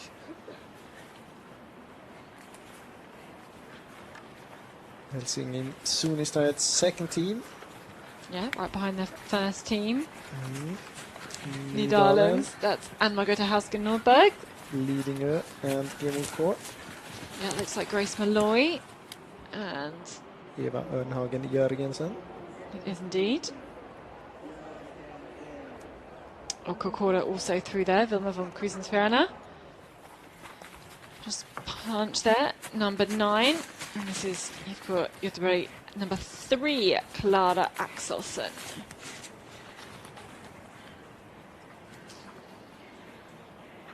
Yeah, and in the very lead, I think it's fair to say that we now have only one team, IFK Göteborg. It's running a little bit more to the north compared to Västervik. They stay closer to the red line, but hitting the green a bit harder. So some of the top teams, Tiseren, number 21 through there, Josephine Schoenlund, Netherlands 3. Good work from the Norwegian club. Links through there as well. In the yellow, that's Lucie Lataste.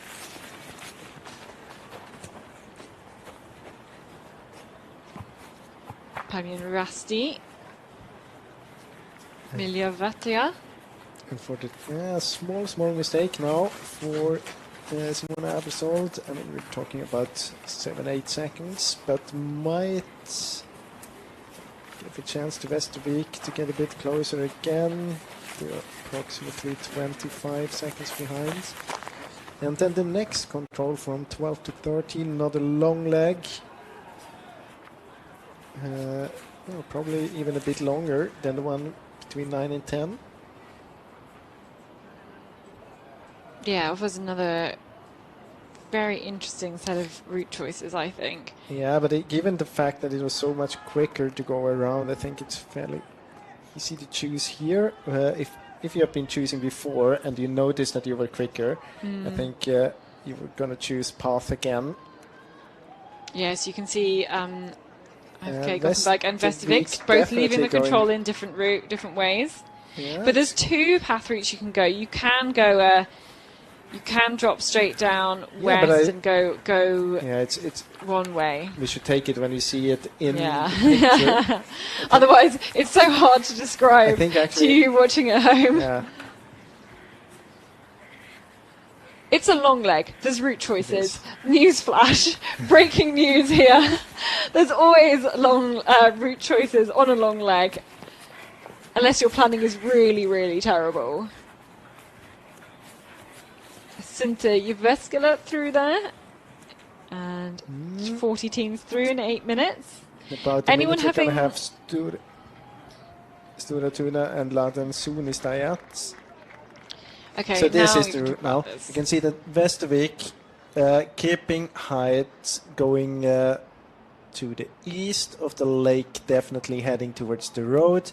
They will probably follow the roads all the way until, let's say, 2/3 of the leg, and then take this small path, and then the last bit But through that's the green quite and tricky over. still to get through the green and Yeah, then get but you back up the slope and everything. It's not an ideal entrance to the control, even if a lot of it's then But taken on nothing the is path. an ideal entrance. No. Well, yeah, you could go. I think yeah. you go the other side, you have a better entrance to the It's control, gonna be but it's the worst interesting. exit from the control. It's going to be interesting to see if Simona Abersold is going straight or if she then changes basically to this other route that was explaining right now, or there's another one a bit more to the left. Any news from are there any favourites who are kind of struggling as we see another group of runners in through here? Igtisa, one of those who we kind of were talking about for maybe the top 10 results. Stora Tuna in this group as well. Those two teams. But they really lost a lot of their kind of contention on that first leg. That felt very, very decisive for all of these teams as they come through here, being this far down. Otherwise, I mean, we didn't have as many mistakes as we had on the first leg, and here we can see Simona Abersold, one of the route choices. I can tell you it looks as if she's gonna go, at least not the same route choice as Vestervik. That's fair to say. Don't really know why she's going there. We'll see. We'll see. We do have some GPS tracking, obviously, that we can show you on this part in sections. We're behind her now, though, cutting through. This is the leader. It's not a path really, but it's a green area, a wide area in the green, so it has been a path or maybe a skiing track or something. Now heading towards a lake or almost a lake, close to a lake. She's certainly going a lot straighter route. There's like an old, you can see it here, an old, I would say it's, I don't know, it's maybe from forestry or skiing track or something. It's going here, so it's okay to run in this bit. Vestervik changed their minds, but then it wasn't a good exit from the control. Yeah. Well, this is quite interesting then, because I mean she's a World Cup winner, but she's actually showing, I think, really quite good progress through this terrain. Can spot those lines but really take all of that detail on the map, a long leg, and find those just small areas of runnability that are sometimes just hard to like physically see on the map, and she can spot those and say, yes, that's the line I'm going to use. But I mean, that's basically what you have to do here, because it's so hard to find these good passages, and you knew that before from trainings and from looking at the map that it's going to be like this. So you have to look for them. They are in an area where they had been running before, between 9 and 10 as well. So that makes it a little bit easier to spot those passages as well. I mean, maybe it's hard to kind of see on the picture there, but it looked very, very flat, but it was very marshy underfoot there. You can see the pink dot where she was crossing. It's just very tricky, just how she was shortening her stride, having to pick up her knees to kind of extract her feet from the marsh, but she's found a good route, I think. I think she's going to go and take to the track. path Yeah, now, I think and then so. use that one. Westervik is going probably between those cracks there in this yellow part, and rounding the hill to the north, running towards the north the end lake. of the lake, yeah.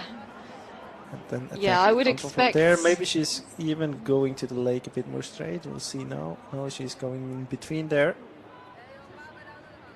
Is she? Yeah. And behind, what is...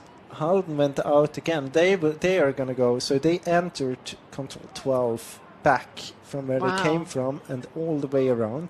That's going to be very interesting. I mean, it paid off before. Yeah, Halden, Alina Nigli.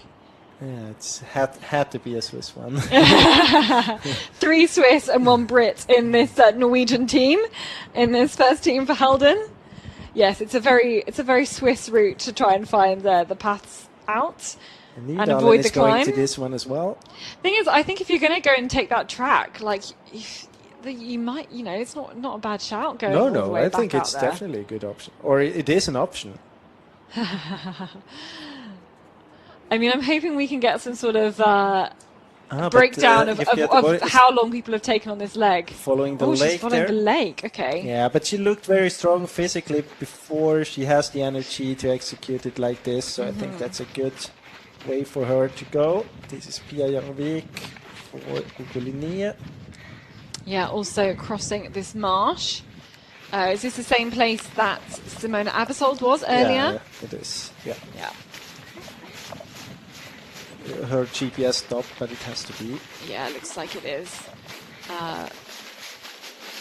There aren't that many... Well, there aren't that many sensible areas of marsh that you'd run across. Actually, like I think it's a good option from Halden. Well, see what Alina Nigli is able to do. She can be able to catch up any time. Again, such an interesting leg. I'm hoping we can get like some kind of split my time. predictions. Yeah, I've been wrong before. I want to get a split time analysis of this leg, 12 to 13, because it would be so interesting to see what are the best ways to do tell this. You, I can set them and they should guess here. And of course, we have to wait until they're at control 13.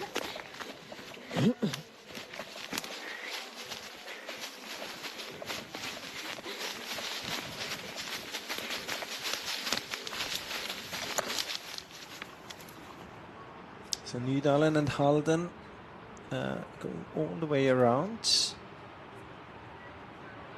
It seems to be quite good, the runnability beside the lakes, because it's not the first time that Simona Abersold chooses to use that. We've seen it in the picture as well, that we have these animal tracks close to the lake. And it's not too bad once you get onto the top of those hills on the entrance to 13. And she's kind of certainly minimised the climb by sticking along the lake first. So Halden, Nydalen, you can see Rustikahut as well. Took another exit from the control. So I think that's probably quite good if you're going to go by the lake and then out to that track there. You're actually minimising your climb because you're having to do that climb if you back out of the control. And you can also see that on the west side of the lake, you can see that small track. It's kind of an indication that there has been a track before, so probably runnability there is quite okay.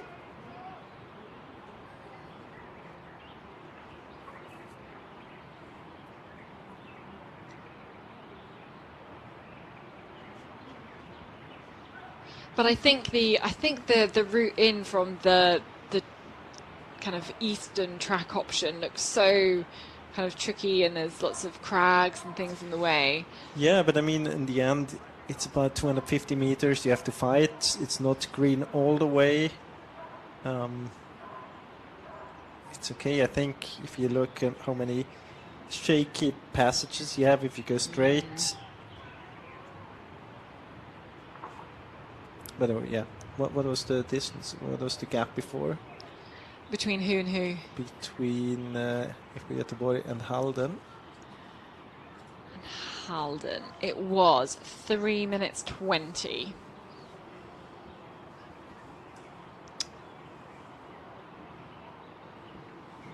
So between Göteborg and Västervik, it was 13 seconds. Linné was 1:25 back. Tampere Perinto was actually the next team back. That was at 2:19. In with that group, Bekkelaget's in there, Nidalens was in there. Actually, NT Nui did not come up on the system. Yes, I remember that when they all punched the control.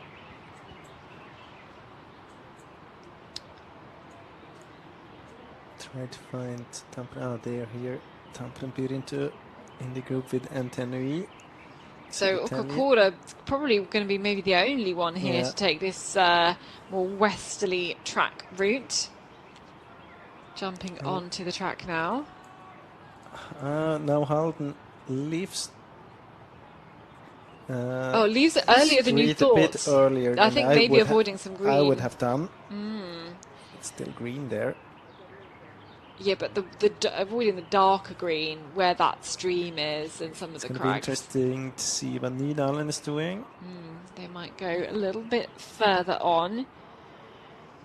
So that's the Nydalen, control. that's Ann-Margrethe Haskell. Here we have Simona Abersold punching at 13.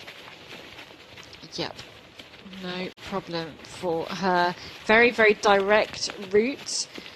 Dropping out of the control, going around the lake, then cutting through maybe some old ski tracks and certainly some small sections of white forest, picking up those, crossing over the marsh, going the west-hand side of the next lake, then crossing over the tops of the hills to this control number 13. Minimising the distance there, the approach from Abersold. And, you know, she was put out in... what was she in, like 6th place or something like that? And so it's going to be... But I have a feeling, she hasn't seen any other runners for a while. I think she'll have a good indication that she is, is doing a good job on this relay, although it is so hard to tell. Maybe she will be surprised at the end when she learns she's in the lead. She was sent out in 6th position, 1:44 behind. I think that Linné actually is going to catch Västervik on this one. The long route to 13. And we can see that... That means catching about a minute. Nydalen, they went all the way up to this small track. That's where you were expecting them to come in, from the beginning.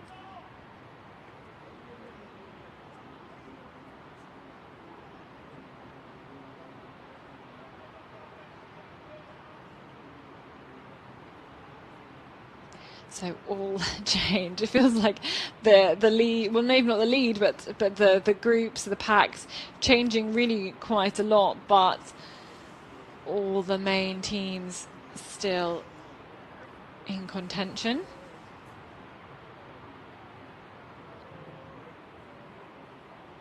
I mean, it starts to be quite a significant gap for IFK Göteborg.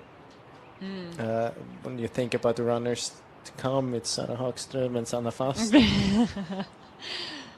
I mean, it's pretty much, it's like the best of the Swiss team. I mean, Sara Hagström, Sanna Fast, you know, could very easily and have made it into first To the Swedish teams team, in yeah. the Swedish team. Yeah. So, you know, it's such a super group of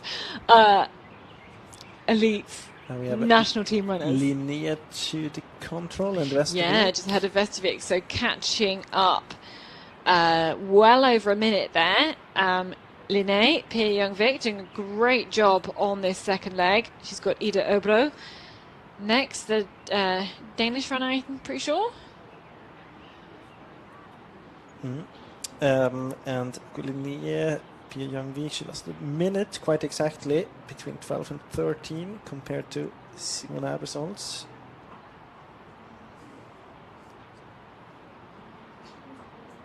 And now we see Halden group back up with Södertälje, Nick Van with Tampere Perinta, with Calvin Narasti in that group. That little kind of bunch of dots to the east of the control. I think got ahead of Nidal in there as well, but then kind of splitting up. Halden going a different way. Below a bit more. Yeah. The others climb up there. Yeah, the others are climbing up, kind of up the Yeah, I up by think the it's better stream. to I climb think up there so. actually. Yeah, I think so. So here we have this is Agnes Norge Kraft It is for indeed. Vestervik. And And there's Per-Youngvik. Per-Youngvik, so the two of them together. This is second and third place on this relay as we're Yeah, Howden is coming doing a towards the mistake end now. of number 2. Howden is losing time.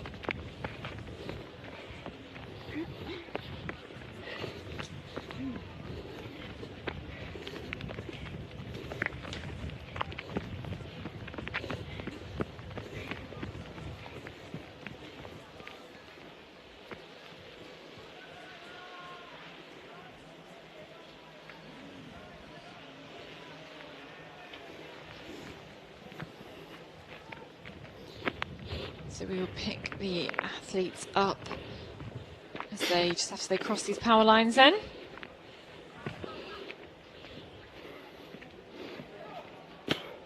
Go back into the forest for some shorter controls.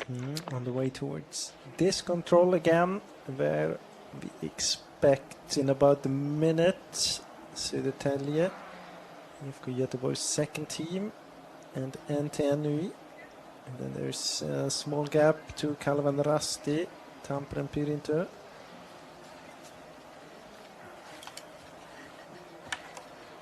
There we go in the lead.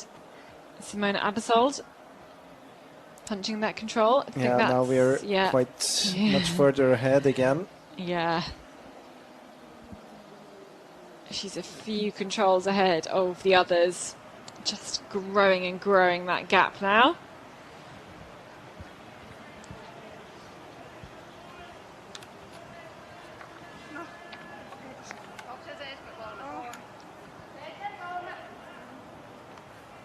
Okay, here we have comparison then of Simone Abersold and Agnes Norgard-Kragt, and the differences. So 2 whole minutes was the time lost, or the time gain maybe, for Simone Abersold of IFK Göteborg on just going that straighter route. Still the second quickest time there. Ukolini 1 minute behind. And I it's think- interesting. Should have Nydal in there soon. That's going to be interesting. Yeah, she's 4 seconds slower than Ukolini. So I think it was quite okay. She would probably lose a bit Anna Mörkryte Hausman would compared to Simone Abersold on this one. Anyway, even if she would run the same route.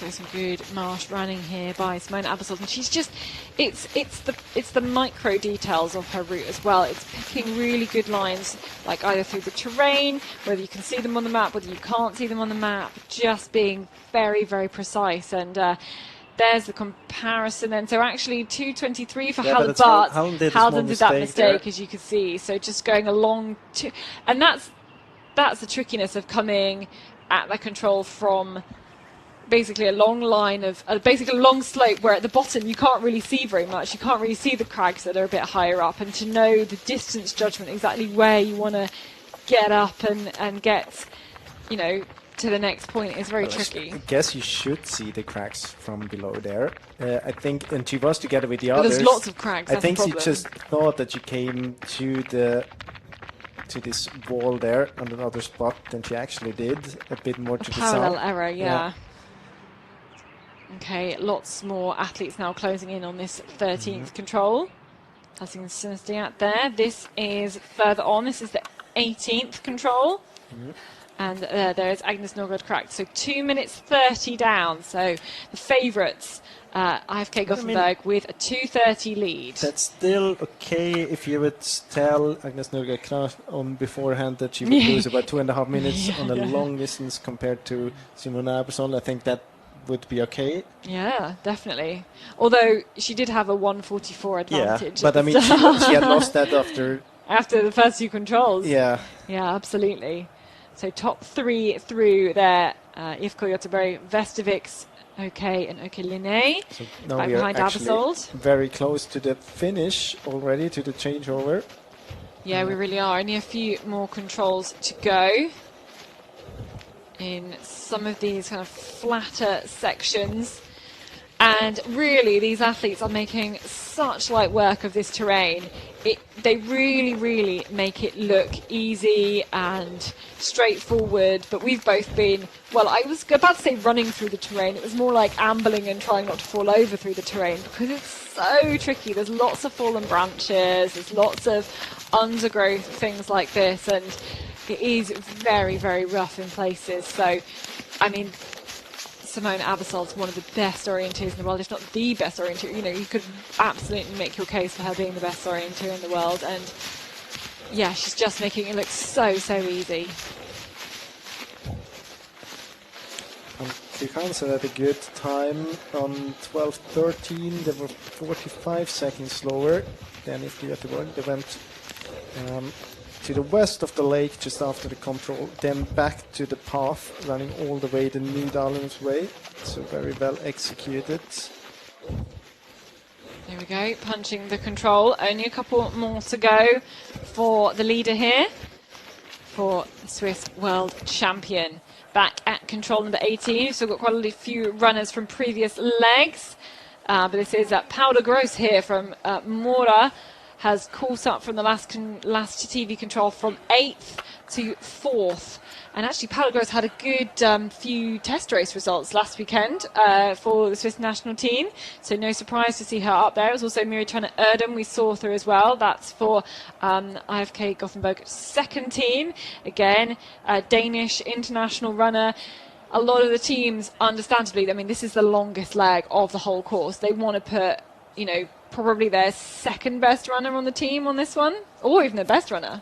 Well, depends on what they're aiming for. Who's the best runner, Sanna Fast or Simona Abersold? Sanna Fast is in great shape. Okay, it might be a bit unfair because you could take a dice and roll them to pick IFK Göteborg's team, and it would still be okay, I guess.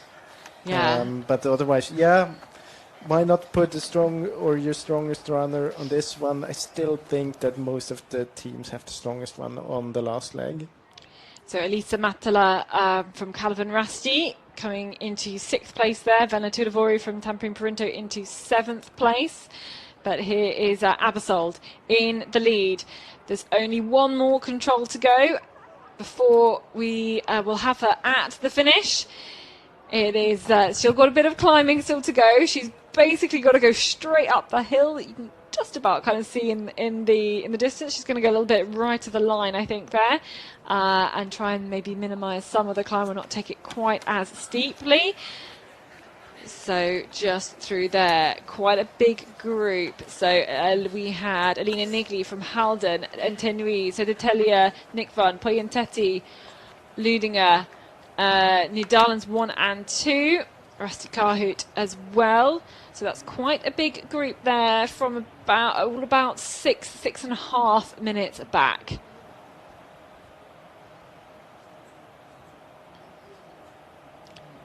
So we wait at the last control for the leaders halfway through this relay. over halfway through the relay, looking at the distances, but at the end of the second leg of 4, we're waiting for the leaders, and it was the favourites on paper. Still in a good position, Sara Hagström, the Swedish national team runner, waits here. She's so used to being in this position for her club, for her team, for her country even as well, in a great position. And with a lead that could probably stretch to be about 3 minutes by the time she gets to the finish, by the time Simona Aebersold comes through to the finish. Here she is then.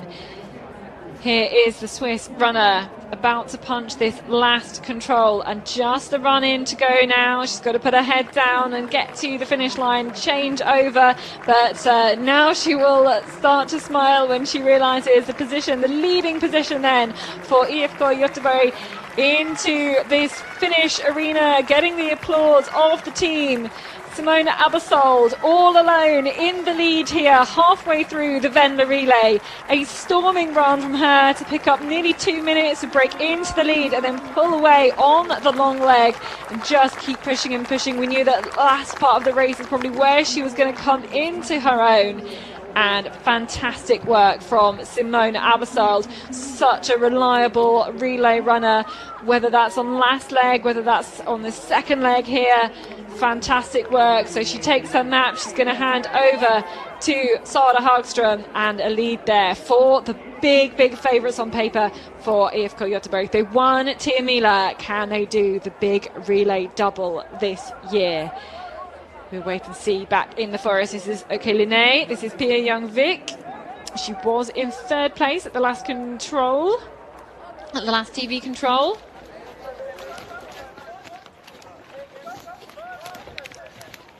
Just punching there, so back overtaken Agnes Norgård-Krakt from Västerviks. She's got a couple more controls to go before we see her at the arena, but that's about 3 minutes behind. Västerviks have also punched that control we've just seen now, and that's 13 seconds gap between 2nd and 3rd. So this is the 2nd place team, the team from Uppsala in Sweden.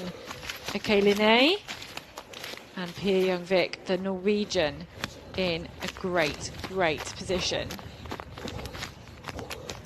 The gap, 3 minutes to the leader. There's her control.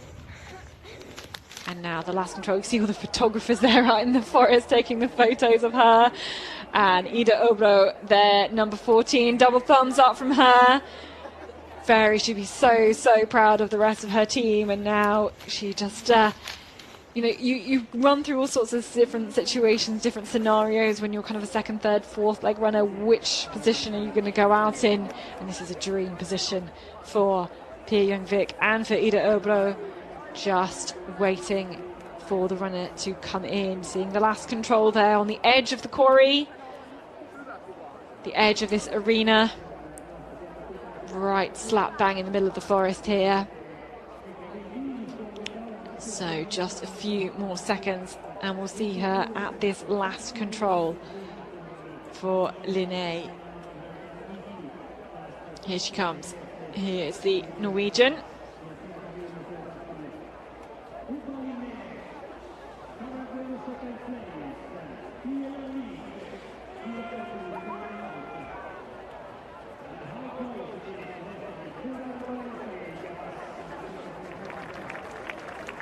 So into the finish line here, Pia Young-Vik. Just a very solid race from her. Alex Meister on that first leg came in, I think it's 26th, and she's obviously pulled up. Fantastic running here from her. Punching the finish line, then she'll go and get her map and hand over to Ida Obro. And we look for the next place team, Västerviks, wearing number 8. Agnes Norgård-Krakt coming through very shortly. But Pia Young-Vik taking the map, handing over to her teammates. The gap, 3 minutes behind the leaders. So the favourites, IFK Gothenburg, with a 3-minute gap over the rest of the field. And actually, is she I was going to say, is she injured? Is she hobbling down the run in here? This looks lost quite a lot of time, I think. Tired. Yeah, I think she's lost quite a lot of time here from the last control to the end.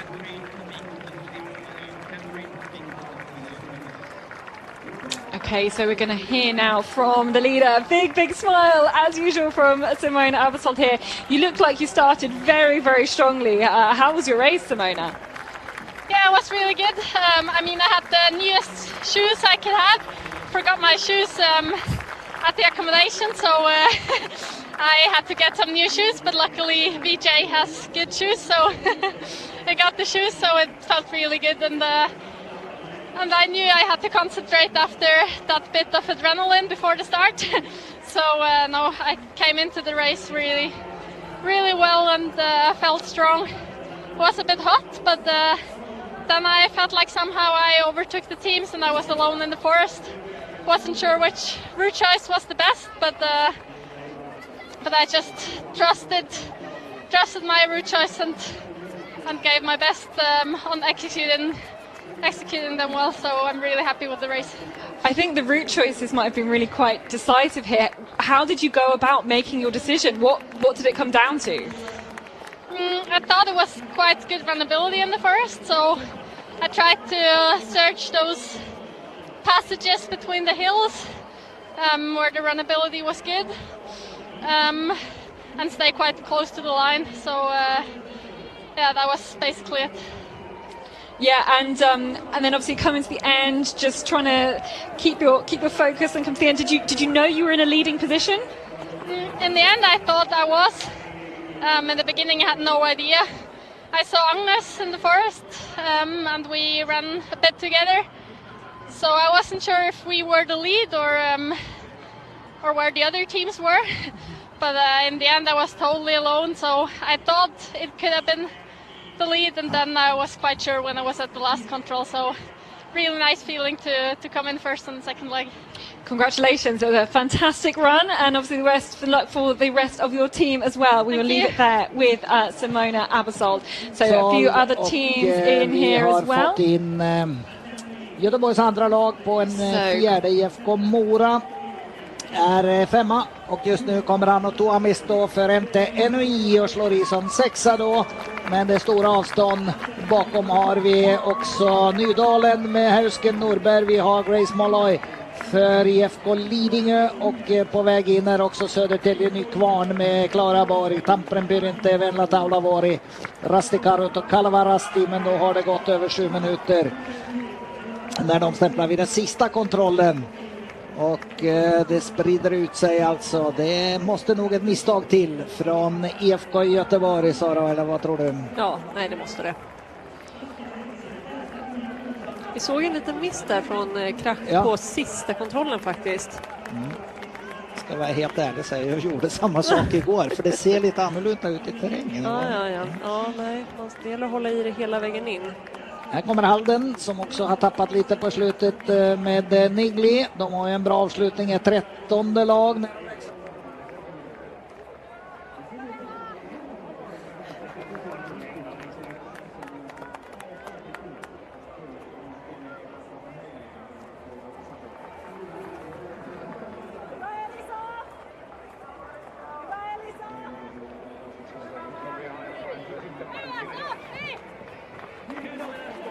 Pia Jongvik.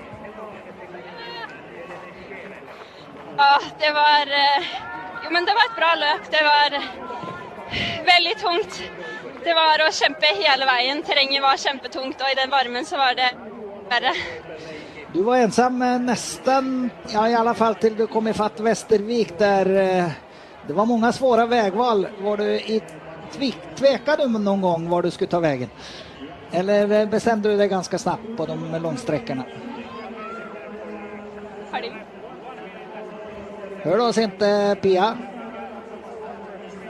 Vi ska försöka. Har de begynt? Jag kände inte. Är du med, Pia? Okay, I think we have some problems with the interview there with Pia and Vic. We will see if we can get anything back from her. Hör oss, Pia? Ja, bra. Jag sa det var många svåra vägval. Tvekade du någonting om var du ska ta vägen? Ja, jeg synes det var vanskelig. Man ville jo prøve å gå mest mulig rundt, men så var det liksom, det var ikke så mye rundt alternativ, så det var å kjempe over mange høyder og gjennom mye grønt. Nu är ni tvåa, 3 minuter. Är det möjligt att plocka i Göteborg? Ja, jeg tror det blir veldig vanskelig, men ja, alt kan skje. Det virker som det er krevende poster og mye utslagsgivende orientering, så ja, men det er akkurat å ta igjen Göteborg kan bli litt vanskelig kanskje. Hur trött var du på slutet här? Du såg ut som du mattades lite på de sista kontrollerna. Ja, jeg var veldig sliten. Og det var mye kvist og kvas som man måtte hoppe over hele tiden, så ja, det var slitsomt. Men jättebra lopp, grattis! Tack! Pia Ljungvik.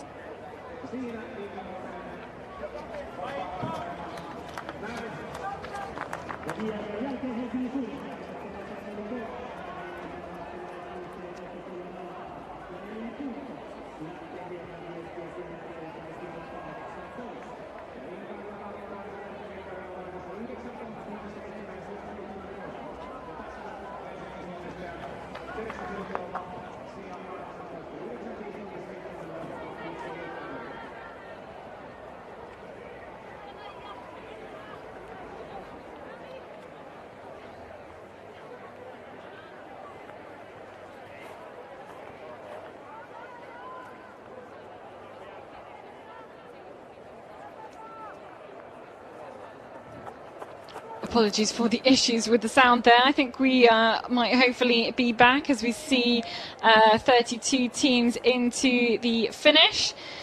And hearing from Pia Ljungvik, it was second place team from Mikkeli-Jukola, nearly 3 minutes down.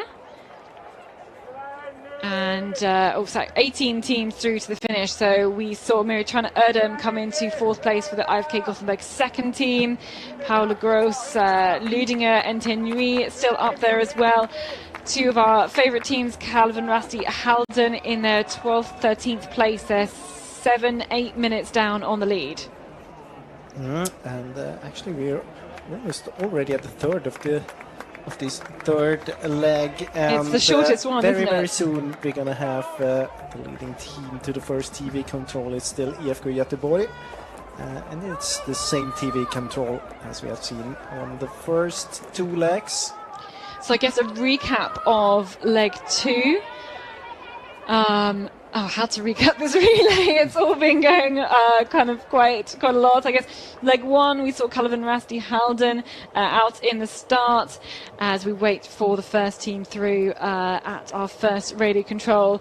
Calvin Rasti lost all their lead at control number 12 and 13 on leg 1, pulled EFK Göteborg into the lead, into a kind of a good position, and First TV Abersold had caught more than a minute on leg 2.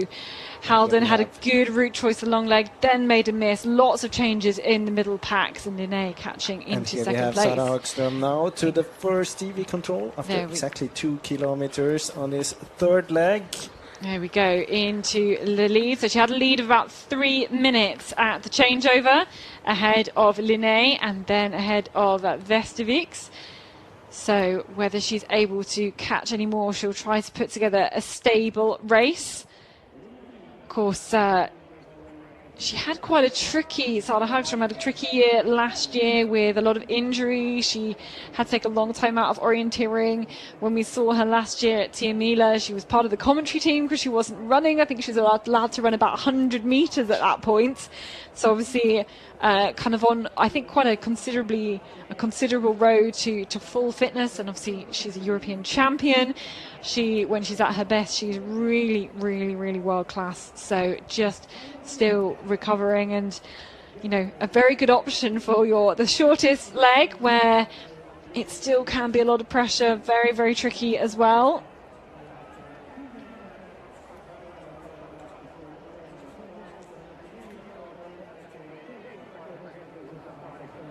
More teams handing over. That was Eliane Deininger for Norska, handing over to Sabine Hausfit. Lona Brockman for New Netherlands 3, and Hedvig Valvin Gidson will hand over for Kopan Aarhus. That is her there. Hand over to Linnea Nørskog. Igtisa as well, just finished there. a disappointing performance for Igtisa this year. Hanna Wisniewska handing over to Elza Kuza. They were, we'd hoped they would be in amongst the leading teams, but difficult day on the first leg for Sandra Grossberger.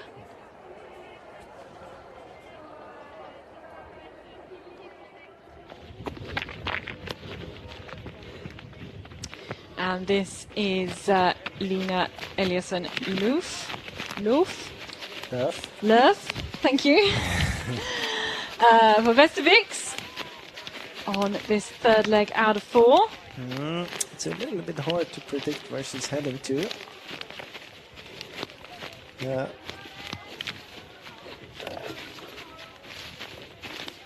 She's not far off, of course. It's a good choice. Maybe not the very, very best way to the control, but she's not going to miss that much, few seconds. We're still waiting, though, for Ida Öbro and Okoline to approach the TV control. I think we have had now about 2.5 minutes since Sara Hagström has punched there.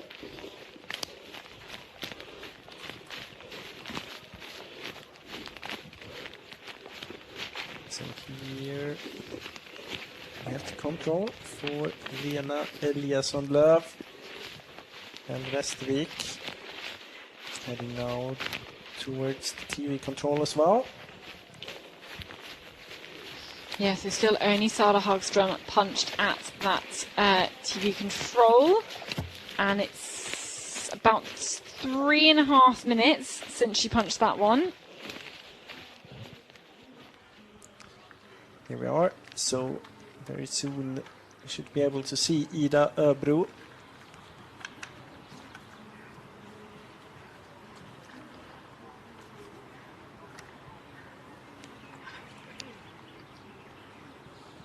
Yeah, running for Okoline. I've got still some second leg runners coming through this point. First TV control.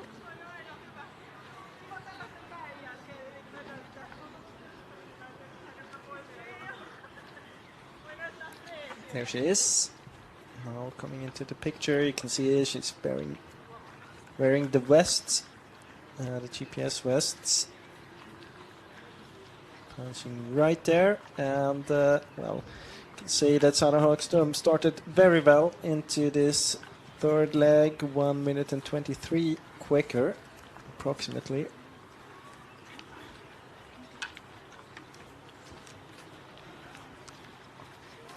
And I can tell you there have not been any problems for IFK Göteborg at the parts we have not seen yet towards in fact, she's TV approaching control. the next TV control very soon. Should see her, well, any second, I think.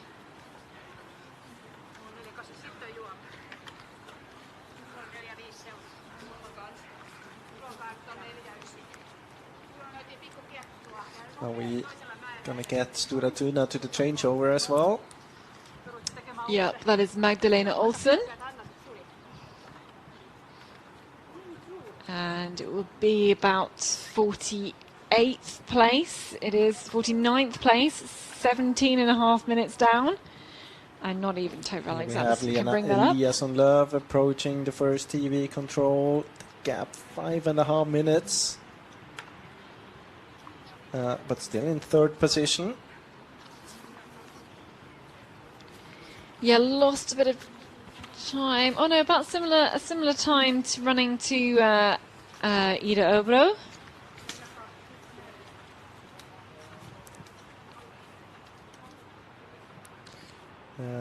Next to approach the TV control will be a group.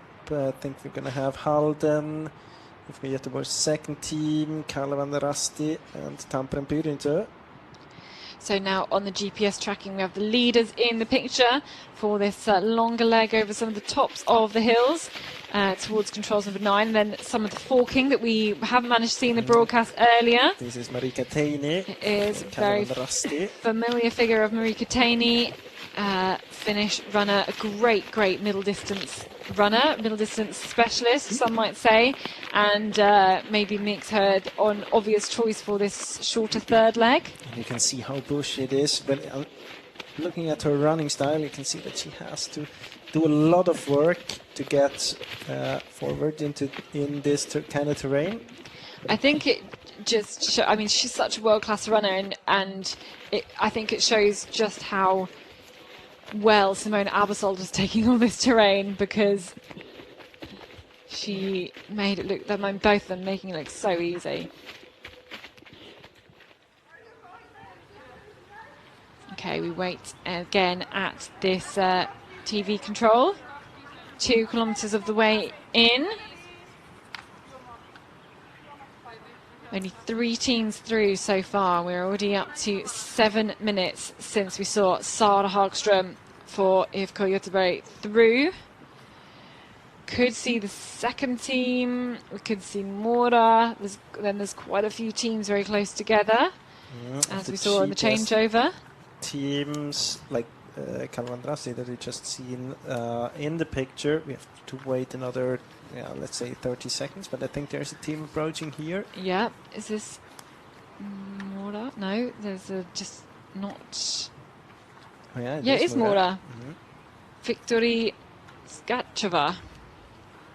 I'm going to go with.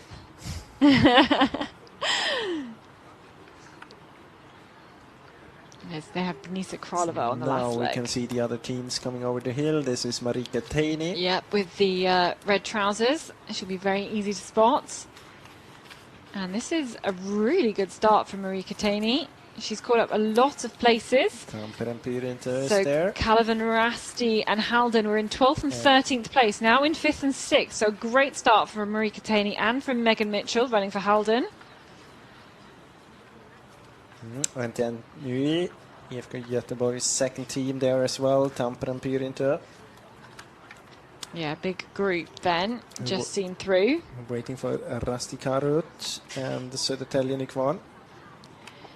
Yes, so to recap, we've got Sara Hagström and then a gap of about 4 minutes, over 4 minutes to Toke Linné, then Vestervik, so about 5 minutes down, and then Mora just under 8 minutes down, and then that kind of about 5 runners then through to IFK Gothenburg 2, which is 8:36 down, Rasti Karhut just through there, and SK Poyenteti, those 2 Finnish teams through, 2 seconds apart.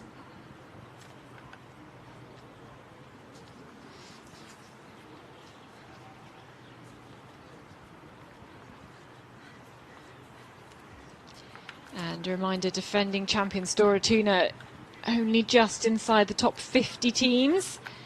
After mistakes on first leg, dropped them down quite a long way. But by missing Maria Larsson due to injury has put a big dent into the prospects for that team.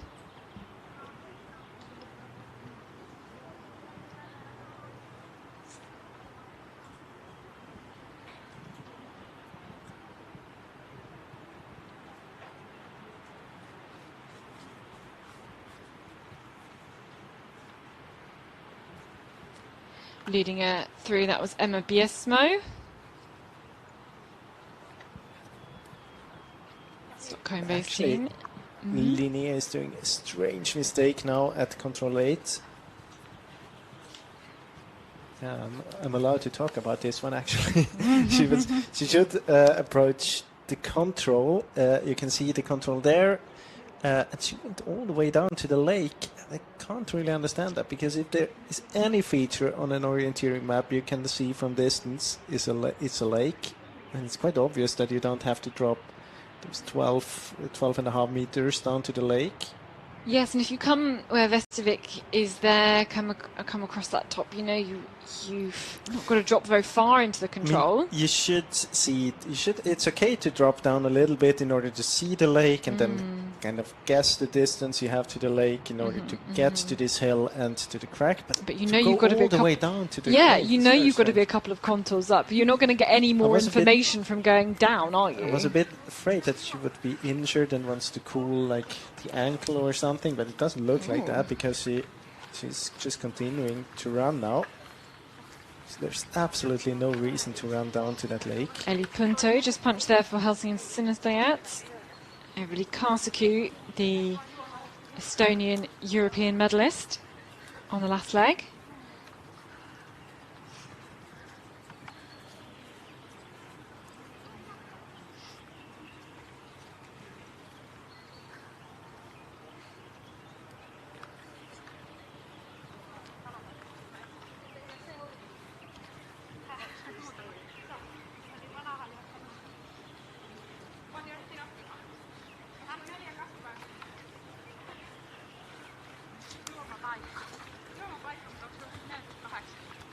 A few more runners coming into this point here. Ukokora, MS Palmer. This is, as you saw, 18th and 19th places. Anything of note from the GPS tracking yet? Yeah, it looks very good for IFK Göteborg and Sara Hagström. Not that many mistakes behind what I can see. They seem to go solid. Except for Linnea that had problems at the 8th control that we could see in the GPS. Otherwise, now they're splitting up. Linnea and Vestvik. You can see that Vestvik is going a bit to the left around the hill. Linnea chooses to go to the right. I don't think there's much in really any of these route choices. I mean, both of them are just trying to avoid going to the very top of this hill actually, here. I think it's a bit better to go to the right because then you have the entrance. You basically don't climb too much to the control. If you go to the left, you have to go over this first hill, then you drop down to the re-entrant and to climb all over the hill just before the control if she's not going back towards the red line and in between. But then she's running an S shape, which is not really necessary either. No, both of those crags, though, super obvious. Okay, waiting at the next radio control.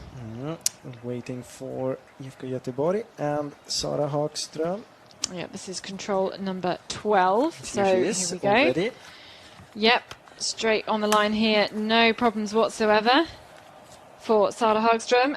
Absolutely spot on through these last controls, and just looking back on the GPS, just absolutely bang on the line. So no problems for her through these kind of forked controls. No, you can see it's... Oh, you don't want to go up there. Yeah, but I think she's staying... I think it's okay to go up there. Yeah, I mean, I'd go the other side of the crags. Go under the crags. You can go there, that's not a problem. She stayed to the right of the hill a little bit and then going to this marsh and... But then you have a good line up, kind of up through the marsh. Yeah, it's quite good you could running have up gone there. to the left as well. Probably the runnability, just that this green striped area is not that good. The runnability there, so I think that's why she decided to stay to the right. I think that's okay. But here again with the leader, Sara Hagström. Yeah, and she's cutting actually through. Close to the changeover already. Yeah, she's just going to come out of this marsh onto a track and then 3 controls left. Yep. So she's got to climb up the slope to a forked control. About There's only 5 2 minutes options. running And time, then, I'd say. and then back down to that kind of TV control at the end. And then we'll see her in at the arena. So these 2 athletes... see there are different routes into this 9th control. Linné now at the punching the control.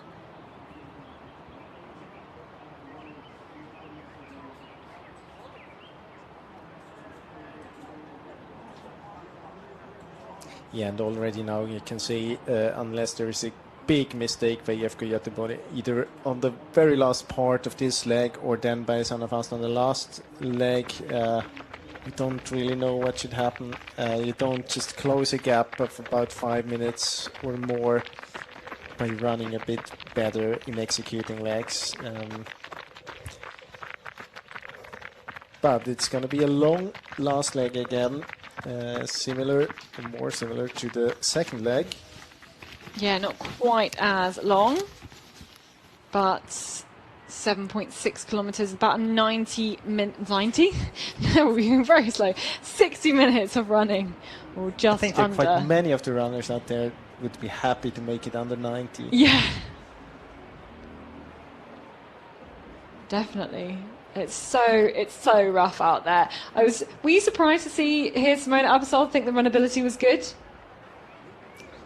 If anyone's going to think the runnability is good, the thing is, if people you're like her. in good shape and you find the passages, you could feel that it's just, if she would be jogging in this kind of terrain, she would not say that the runnability is good. It's really the kind of terrain you have to be attacking, and if you don't run fast here, you feel like you're not getting anywhere. It's like an all or nothing. You push hard, you do super well, and it feels okay. But if you're going anything like less than that, it's kind of like wading through treacle. But no problems for Sara Hagström at all. And actually, like talking about going back to Simona Abersol, she likes to talk a lot about where her shape is at. It's quite interesting because some runners really don't like to do that at all, and some actually kind of like to tell the world how they're feeling and whatever. And she's one of those. And so she was saying her shape she wasn't really feeling very good before Tiomila, but feeling much better now, and had the feedback in her training that she wants or is used to. Yeah, but I think when she started to be that open in spring about that she is not happy with her shape, then of course she has to say it today that she is happy, but because otherwise it's quite tough for the other runners to hear it. For her to run away from them and she's and not in good shape, that's quite demoralising, isn't it? Marika Taney here running for Calavan Rasti.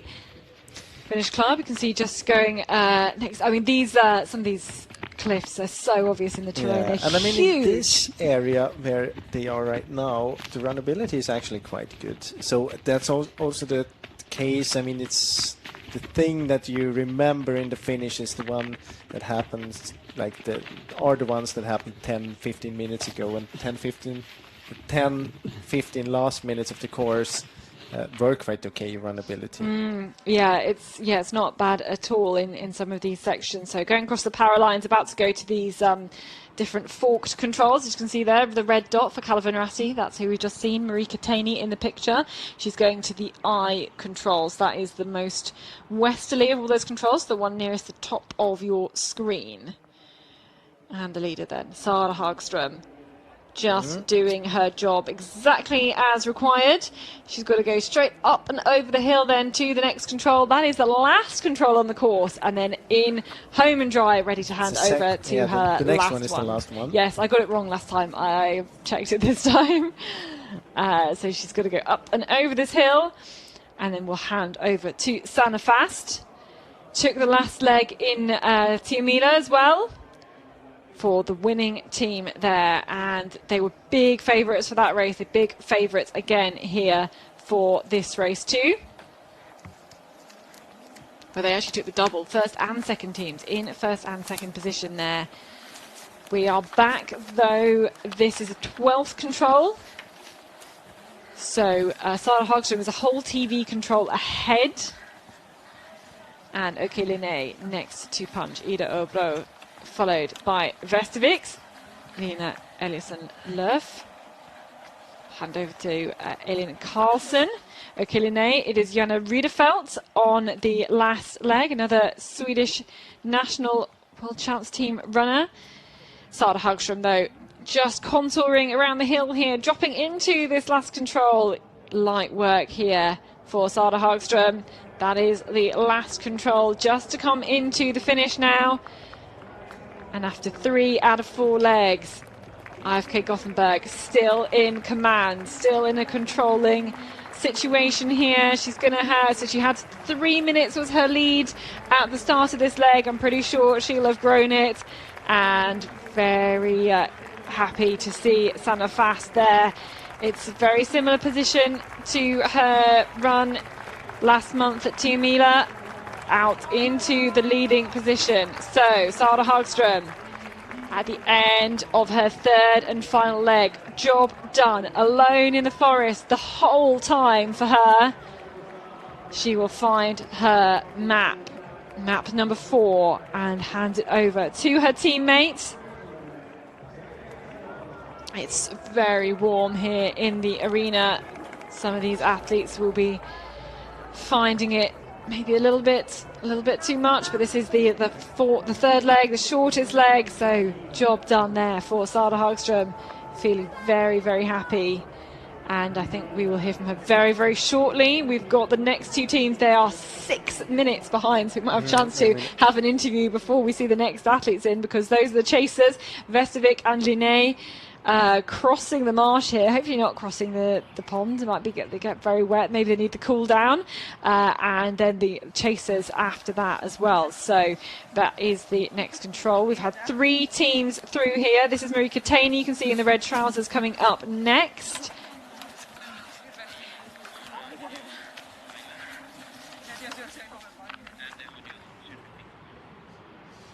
So next runners through the forked controls. Seem to be too many problems from the GPS tracking. Rustikar maybe not taking it as maybe trying to avoid some climb into there.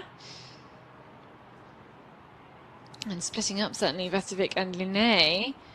I think Linné, that's not bad direction. That's very bad direction, and if she's not in control, she could just go straight over that. I hope she has that track, the direction of the track. Yeah, absolutely. That's such an easy mistake to make, to go across there. Or then she's really needs to drink something. Yeah. A few runners here through Tenneberg and Leah from Netherlands. We had NT Nui, AFK Gothenburg 2, AFK Mora, Tampere Perinto. So 5 teams together who are less than a minute behind Marika Taney, who's in 4th place.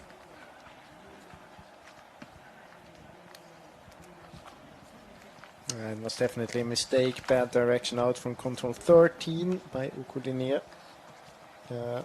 All the way up to the refreshing point, then had to turn. I would say she lost about half a minute there, even more maybe. Halden through there into 10th place, Megan Mitchell. Natalia Gempler on the last leg there. Tampere Perinto, last leg runner at Venla Relay, just ahead. But behind Lina Eliasson Löf in 2nd place now due to that mistake of Linné. And Linné, a couple of misses there, actually, from Ida Öbro on 8 and number 14, I think this was. So a few kind of tricky situations, but she's managed to kind of catch back up to Vestervik each time. But a very controlled performance from Lina Eliasson Löf.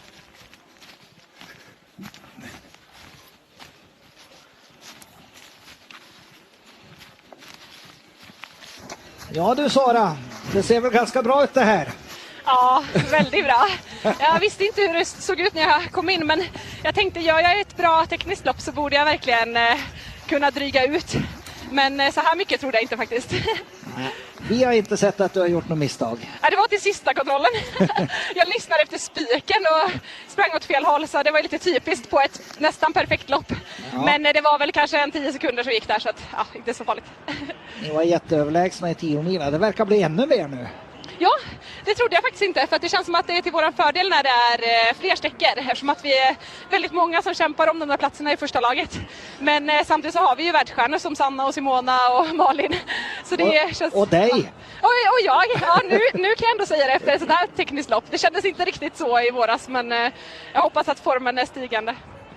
Tyckte du om terrängen då? Vi har suttit här och pratat om att det är lite bökigt. Det är inte någon sån jättefin terräng där. Ja, men jag tyckte det var jättefint och jättekul. Men det handlar väl om vilket flyt man hittar. Liksom. Och går man bra i början så kommer man in i ett bra flow. Och då tycker jag att det kändes som att jag kunde hoppa över det mesta av brötet och välja bra vägval. Så jag tyckte det var superfint. Och det är väldigt kul att springa när det är så här lite upptrampade stigar och sådär. Hade det blivit många spår i skogen? Ja, men det tycker jag. Det var ganska upptrampat, framförallt ut från kontrollerna i rätt riktning också. Så att, men samtidigt så var man ju tvungen att väja ifrån dem på några ställen, så att det gäller att vara med i orienteringen. Jag tyckte det var lite lättare än jag väntat mig. Men det kanske är för att det är mycket upptrampat. Du hinner nästan inte bli nervös nu, va? Jo, det blir jag alltid. Alltså, jag har fullt förtroende för Sanna, men alltså, det känns som att det hände mycket på första sträckan bara utifrån vad vi hörde och tider och sådär. Så att jag ska inte slappna av förrän det är slut. Stort grattis, Sara. Ja, tack. Sara? Sara Hagström, she sounded quite enthusiastic about the terrain. Yeah, she was very happy. So she thought that it looks good, obviously. She didn't know how good it was until she got to the finish, but she had a good feeling because, well, when she's running good technically, she thought at least I'm not going to lose that much time if I'm losing time.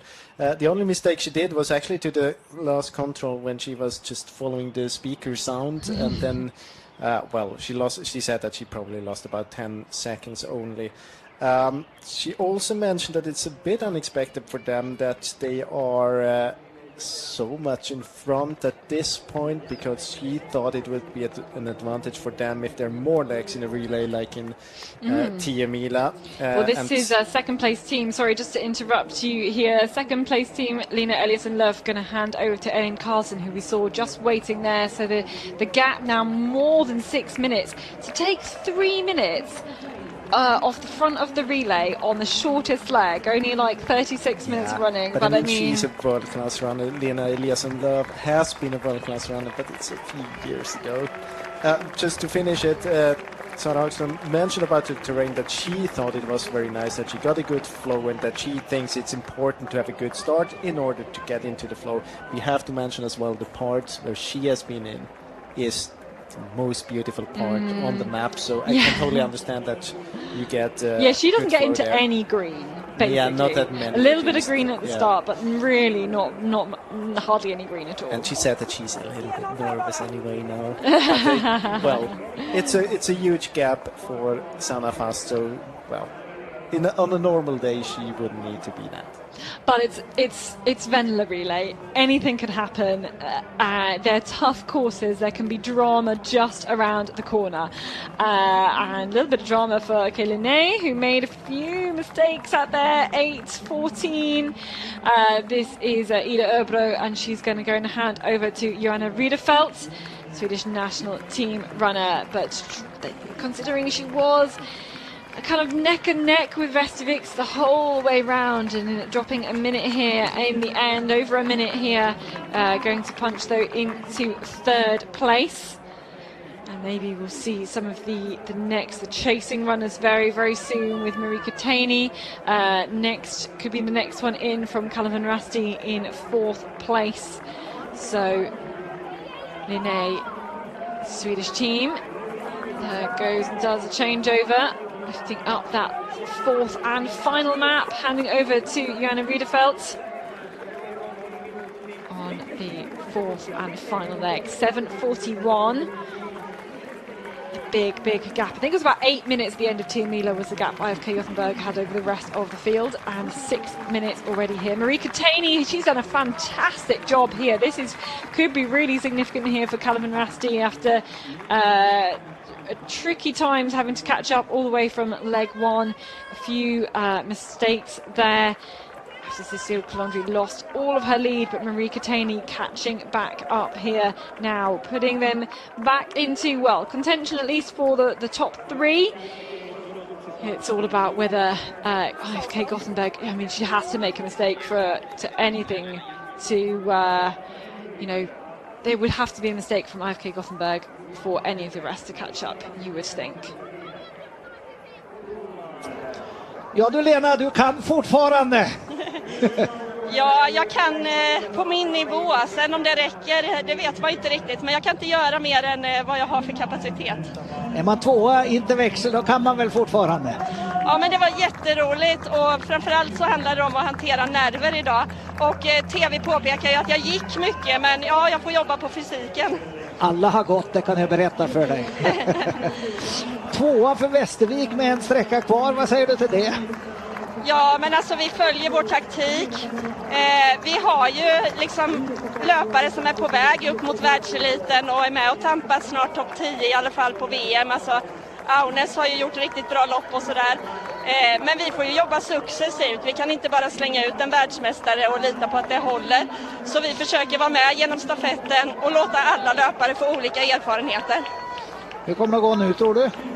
Ja, men jag hoppas att Elin har en bra mental dag och bara liksom accepterar att vissa löpare kanske kommer ikapp och springer förbi. Vi har haft någon genomklappning för några år sedan och sådär. Och det är ju en erfarenhet, men vi hoppas att vi slipper den idag. Kan du säga något till Elin när du växlade? Nej, men jag sa att hon skulle köra sitt och vi har pratat om att göra ett stabilt träningslopp för att det är bättre än att sikta väldigt högt och inte liksom ha kapaciteten för det. Vad är ni nöjda med då? Är ni nöjda med om det skulle bli fjärde plats till exempel? Ja, men vi har ju inte varit bättre. Jag tycker att det får vi verkligen vara. Det här är kanske sista gången som jag är med i ett första lag och mitt mål med det här är ju att jag ska fasas ut. Och det var på gränsen att jag tog mig in i det här laget. Du är så väl värd din plats, Lena. Stort grattis! Tack så mycket, det var jätteroligt. So there we go, the second place team in Elisen Löf, and Jonas has been frantically writing some notes as she spoke, so we could do a little translation for those who don't understand Swedish. Shelley Erik mentioned that she is still able to do it, and she said, "Yeah, I'm still able to do it on my level." So she thinks she did a good run, but of course physically she is losing towards the world runners. She said when he asked about the team performance, she said that they're following the tactics. They have many good runners up towards world class, for example Agnes Nørgaard Kracht, and that they want to give them time to develop. And she also said that Elin, that's running the last leg now, she needs a good head because it's going to be tough for her. She also said she has to accept that there might come runners from behind it or simply quicker compared to Elin, and that she has to accept it, and that she has to take it like a good training run. As long as she doesn't do any mistakes, they still can be happy. And in the very end, she said she would be happy with the third, fourth position as well. Her goal, so Lena Eliasson Löf's goal, is to be phased out from this team, and she hopes that she's not going to run next year because the younger runners are taking her place. But she was very happy to perform and be able to run so high up in this relay. Yeah, that's a really nice approach to take, and be willing on those next runners to have that development in your club, and hopefully I guess see some sort of legacy as well there. But that was the second place team. We've had 13 teams finish now on this third leg. Leading was the last team to finish. That was Emma Biesmo handing over to Veronica Kalinina. But we are going to look, here's the leading team. This is Sanna Fast at the first TV control. This is control number 4. So done another set of forkings, as you might have just seen on the GPS. And she had a 6-minute lead, 6.5-minute lead at the changeover. Just got to keep it strong and steady. You can see holding a map out in front of her, just getting her direction then towards the 5th control, where we'll go into a whole bunch of forkings that we haven't been able to show you yet, but hopefully we will be able to show you now, because there's controls everywhere. And actually, it hasn't thrown off the runners too much. I thought it might be we might have seen more runners going to the wrong control, but to be honest, they've all seemed to manage that very, very well. Just want to highlight here, from 4th to 9th place, there's a gap of about only 1 minute and 30 seconds, and on a course that's 60 minutes long, that could all change, that group there. So, and if we have mistakes in the leaders, I think any one of that group could catch up and still be on the podium. So even though we have a 6.5-minute lead at the start from this team here after this fantastic run here from Sara Hagström, I think as far as the podium goes, I think it's still very open. This was the changeover then. The 6.5-minute gap. Incredible stuff. And the course next, over 7.5k. 7.6k on this last section, and now kind of all the forkings will kind of have unraveled. We'll be able to show you a little bit more. So So far in the lead are IFK Gothenburg. They're completely off the map. They're over on the right-hand side somewhere. We can just completely forget about them because they're so far off the map unless we see a big mistake. Because Vestovic, Linné still kind of challenging each other. They've all got the same forking here on A, but do we have mistakes here for the A? This is mistake here from Halden. From Pirita and IFK Göteborg second team. Yeah. All mistakes there, but someone who's had a fantastic run today is Marika Taney. You brought your team up from 12th place to 4th place, Marika. What went so well for you?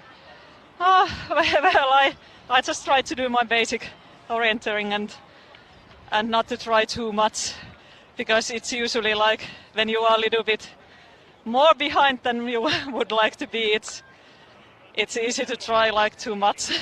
But yeah, I'm quite happy. Maybe some bad route choices, but yeah. Did you feel a bit of pressure then going out in 12th, knowing that your team wants more than that?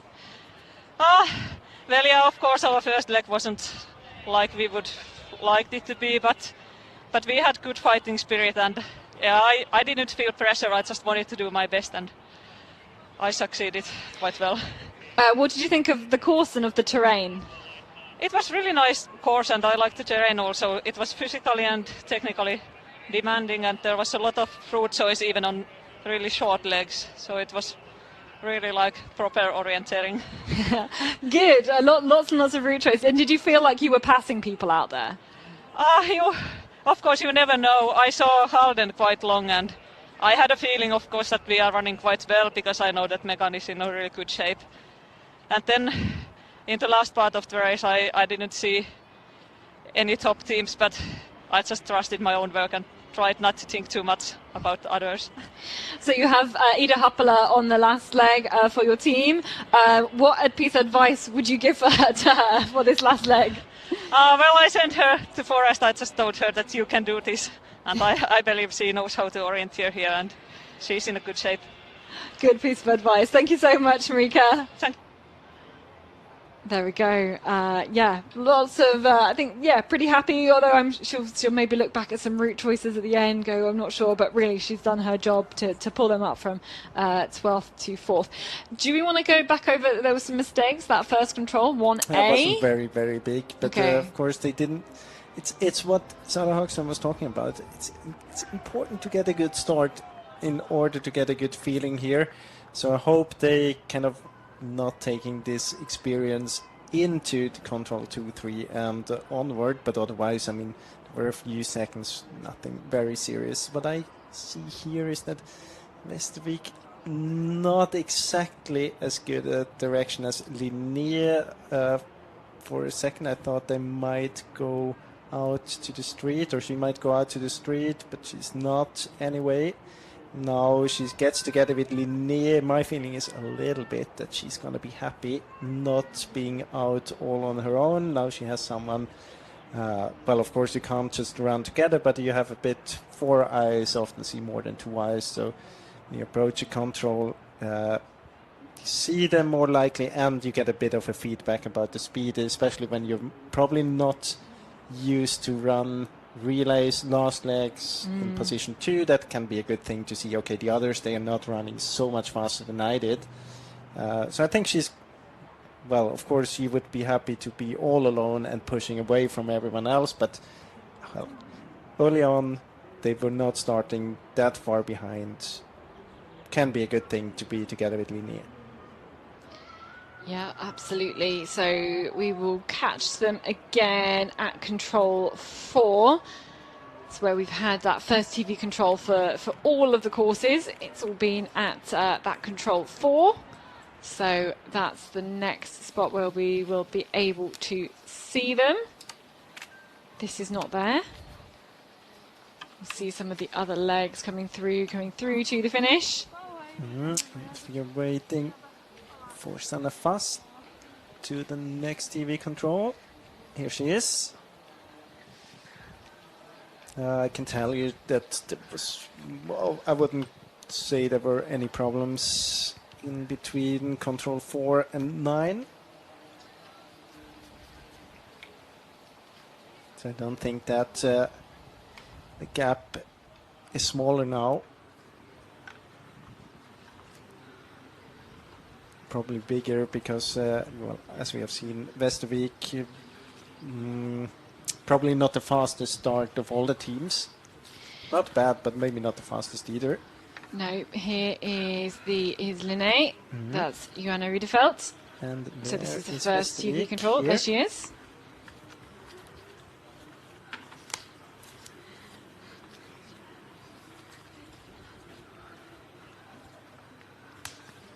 So gap, yep, growing again. 7 minutes now. Growing just slightly. Then we saw Calvin Rasti was next to change over, then Nydalens, then Big Group, Entinui, Halden, Tampering Printo, IFK Gothenburg 2. Here is the team from Calvin Rasti. This is Ida Happala. And so Marika Taney told us, just said, yeah, just go and do your best. Just gave her some words of encouragement. Yeah, there's not much advice you can do when you actually do the handover. It's just go! You have a window of 1.5 seconds. Yeah. And it's good if it's motivating and demotivating the message you deliver. Yeah. Exactly. Okay, catching up with them, number 4 is where we've just seen those 3 runners, and then you have that little group of controls. So it's a 4-way forking.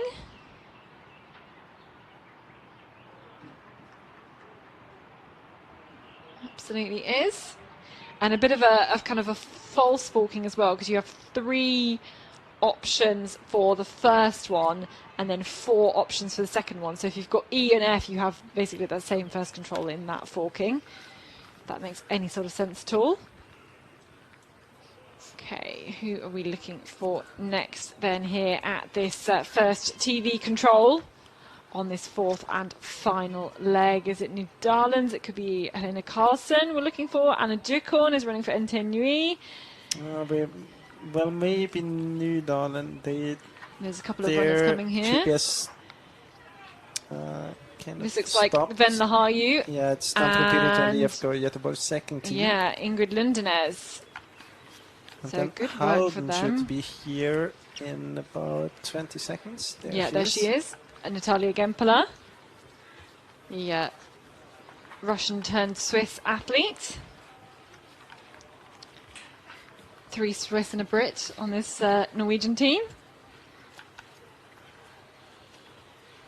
And all of those teams, still, she can possibly just see them at times if she wanted to look ahead into the terrain. Next team to come is either NTNU or Nydalen. Both GPS devices have stopped working for at least now we have Nydalen back. They should be here very soon. Yeah, Nydalen dropping a bit then here through the standings. We're in 5th place at the changeover. It's a strange direction. Is it NTNU? Yes. Yeah. I was almost expecting her to be wearing green trousers, but she's got green socks on with the yellow and yellow stripes. Nydalen. Yep, Helena Karlsson. So Anna Dukon and Helena Karlsson both dropping a little bit after the changeover. We saw there's a few mistakes around control number 1. It's so bushy in that first area. It's very tricky.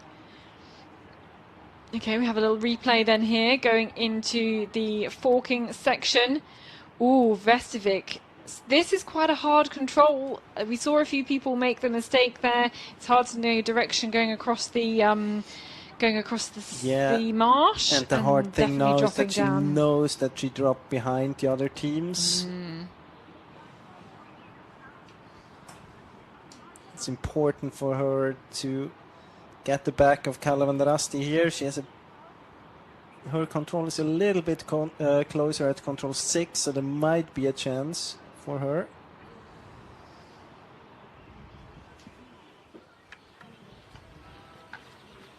Back then at control number 4. Leading it just through there, Veronika Kalinina, Russian athlete, living in Sweden. Living in Sweden for quite a few years now. Since before the pandemic, I'm pretty sure. Waiting for a Rusty Carhut, but she's maybe doing a small mistake here. Tina Niemi, it is on the last leg for Rusty Carhut. She's almost behind the camera. Yeah, maybe, yeah. Yeah, she's punched there. Ooh, we are stood still then with Sannafast. There's a long leg waiting for her, so she's reading the route choice between 11 and 12. Yeah, there's lots of green in grey. Yeah, hopefully we're going to see this route choice.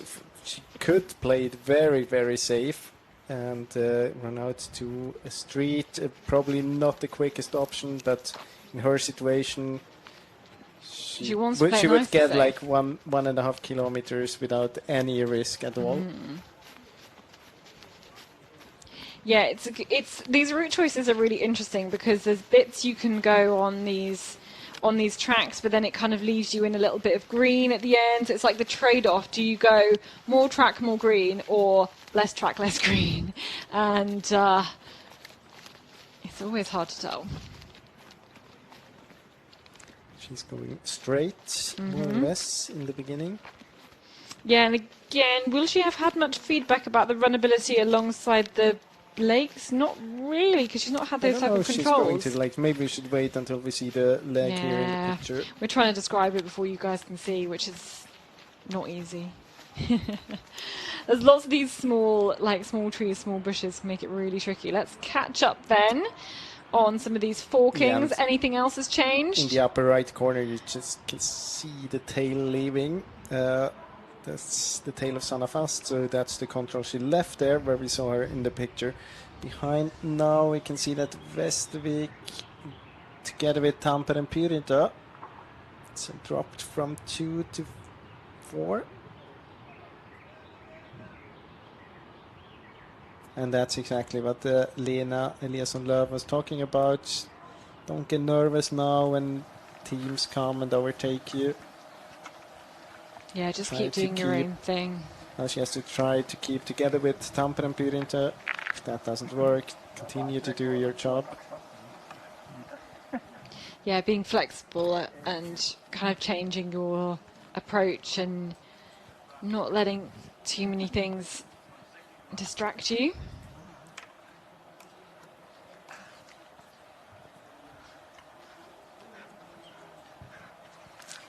Really, from these top teams, quite a lot of really strong, really kind of consistent orienteering. Not very many big mistakes, I'd say. No, there were mistakes on the first leg. I was kind of nervous in the beginning through the forkings, but after that, yeah, it was quite good. Also on the route choice, we had in the second leg, the 2 longer route choices were very decisive. But those route choices being quite decisive rather than mistakes, I think, actually, so at least on that section.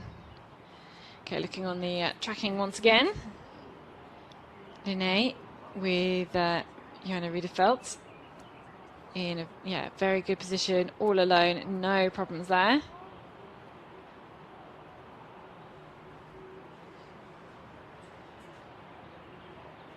So Västervik now behind Tampere and Pyrinta. You can see the red dot just behind the orange one, just about.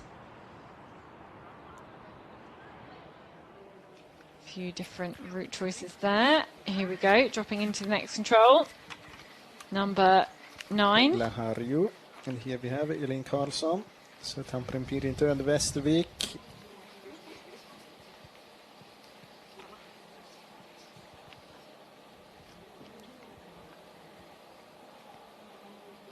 I mean, they still have a chance, of course, to be fighting for the top 3. It's about a minute, and we have a long leg to come between 11 and 12. I think only there we can win a minute if you're quick.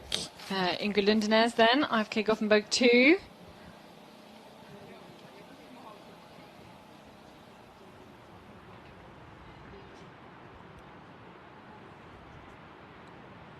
Different approaches by Okulini and Kalevanda Rasti.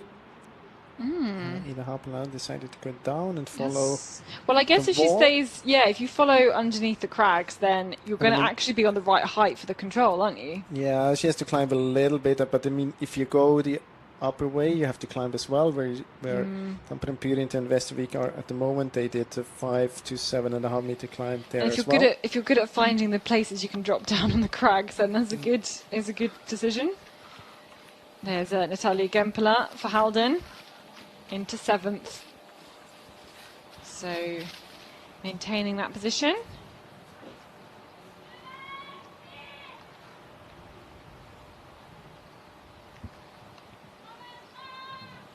So this is the 9th control out of 21 for these runners. Helena Karlsson for Nydalen.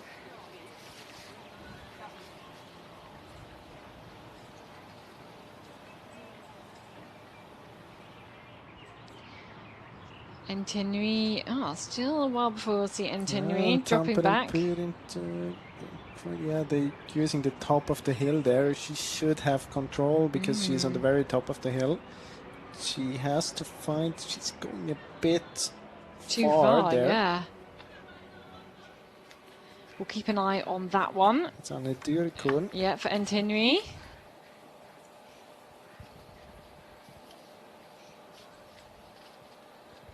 Yeah, definitely small mistake by Tampere Pyrinta. Västervik kind of joined on it. Now dropping one position behind again because it's IFK Göteborg. Now between Tampere Pyrinta and Västervik. Veronica Kalinina.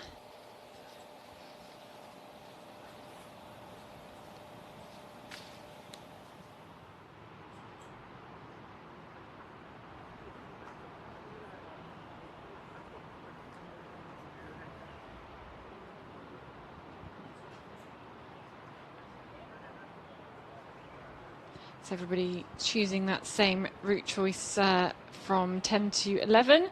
Makes sense to go crossing the hills on that track. Yeah, Västervik, you can just see she's just not managed to stay with Venla Relay, just dropping back and doing her own thing. The IFK Göteborg must have done a small mistake there as well. Or then the GPS lagged a little bit maybe.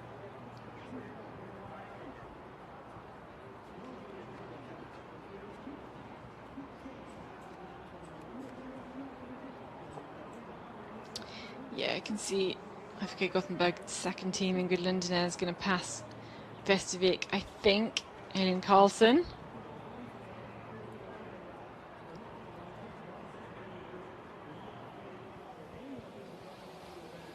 So those are the standings after 2.9 kilometres. So at the 9th control, still a big lead then for IFK Gothenburg, but still, I think, there's a lot of orienteering to go. There's still some green to go. Chances for the other teams to catch up onto a podium spot. Here is Okeline. This is Johanna Riedefeld. She's just punched control 11 now on this long leg as well. It's going to be interesting if she's going to choose the same option as Sanna Fast. Though, unfortunately, we still haven't seen that leg in the screen yet. It looks as if she'd go the same way, probably.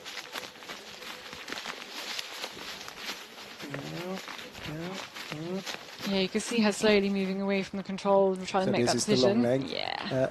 Sanna Fast went quite straight down to this semi-open area, then back to the red line. Followed the red line, then kind of rounded the hill on this small track and then went back to the street. You could actually head out towards the street right after control 11 on the other side of the lake. Thinking about what you've seen on the second leg, I think that could be an option.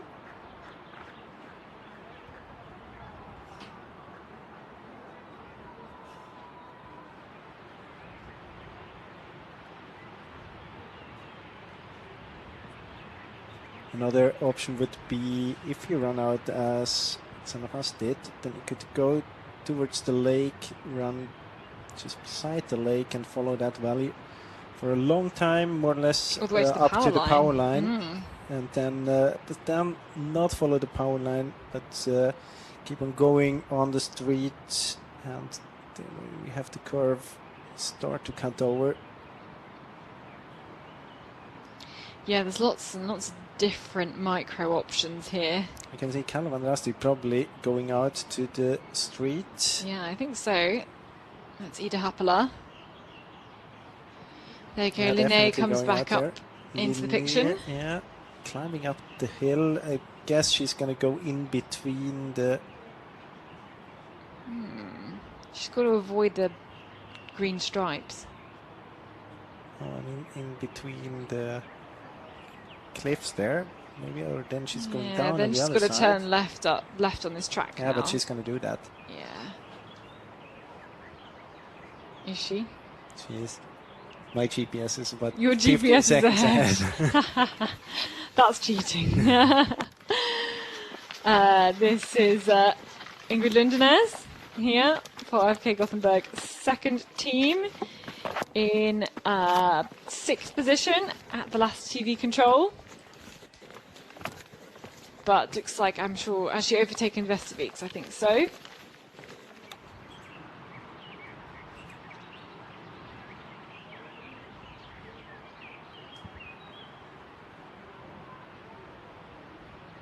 So nearly at this 12th control. This is the one, in fact, this is the one where Cécile Calandry had so much trouble earlier on.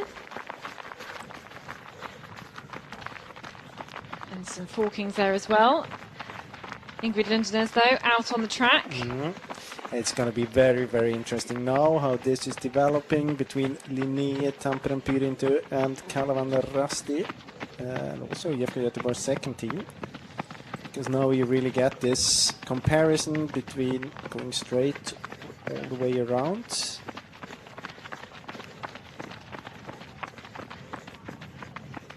She's faced with a bit of traffic, though.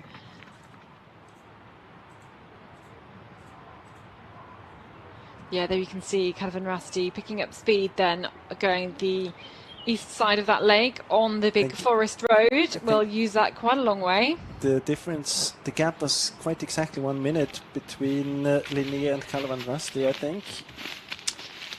Yeah, I think. Well, I think this leg could prove very, very decisive. I don't think that Calavan Rusty is going to catch Linné on this one, but maybe getting closer. Talking about closer, Göteborg now quite close to control 12. Yeah, so you're just jumping over And these from there, fallen trees. it's actually not that far to the finish. No, not at all. There's a small forked section here, just after this next control. It shouldn't. Well, there's a little bit of green here. The controls can be quite tricky, can be quite hidden. Shouldn't be too hard, you wouldn't think. And then a little bit longer section at the end, actually, compared to that last TV control we've seen on the other courses. Usually have a kind of long and forked section at the end. Here's the control. Looking good on this crag here. Can see how the ground underneath is being torn up by all of thousands of orienteers going through there. Oh, now Calavan Rusty. Oh yeah, that's interesting. This is interesting. Is she going to go even further around the other side of the hill? Wow, Well, okay. Maybe she's even going all the way around, attacking the control almost from the No, she's east. not going to do that. No. But I don't really understand why she didn't follow the street. Now I think she's doing a small mistake here. It's basically a little path for her to follow all the way to this control. Well, you'd hope it goes all the way to the control. Otherwise, it's so tricky when you have tracks out in the forest. You kind of want to use them, but like not use them too much, if that makes sense. You've got to not let You it. don't want to trust them. You don't want to trust them too much. You know, if you follow a track, you kind of aren't super confident on it. It just leads you in the wrong way. It's very tricky. I think it's still okay, but or it's still good what Kalvan is doing. I mean, she's still going all the way around, I guess, because she will be heading towards this track. Then there's this yellow bit through the marsh. Probably this might, again, some track, maybe skiing track, I don't know. Then, probably not. Maybe from some woodwork they were doing. But then we don't have Linné on this screen, I should say. Yeah, don't have it. But they were going more straight, yeah? Yeah, but their GPS is frozen. There should be a bit ahead of Tampere Pirintö.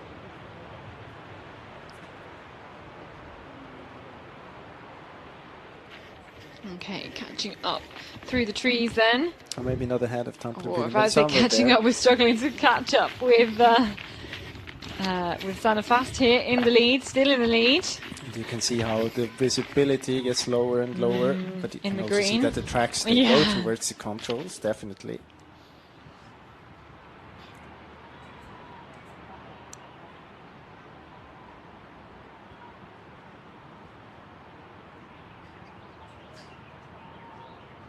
So this is control 15, and we are waiting for Sanne Fast to come there. Yeah, dropping down into this one. That looks like her. And then 16, fairly simple. Should be fairly simple. You've got to follow the vegetation boundary.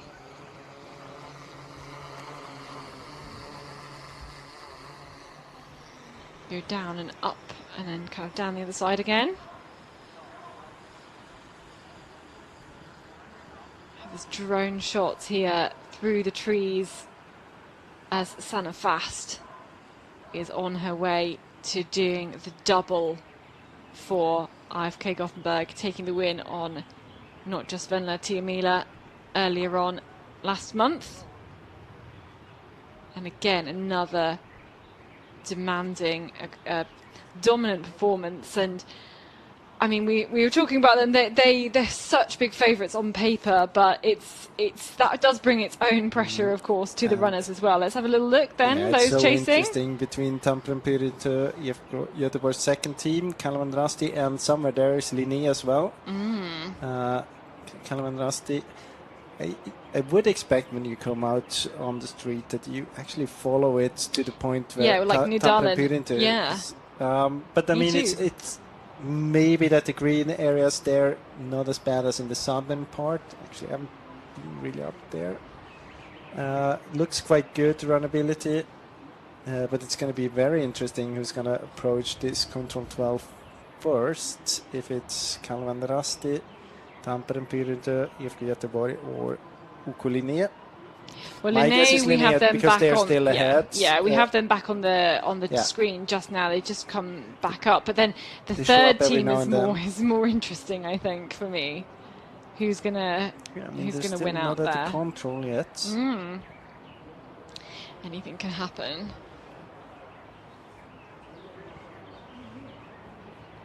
I think it's quite exciting that we've, yes, the lead, barring major incident, the win should go to IFK Gothenburg. It's so open still for, definitely for third place, but anything can happen.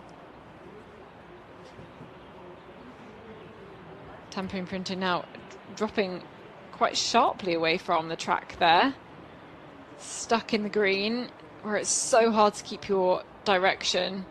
You've got to be really diligent with the compass, really kind of on your routines, not kind of, you could be just losing focus for 20 seconds and then completely missing.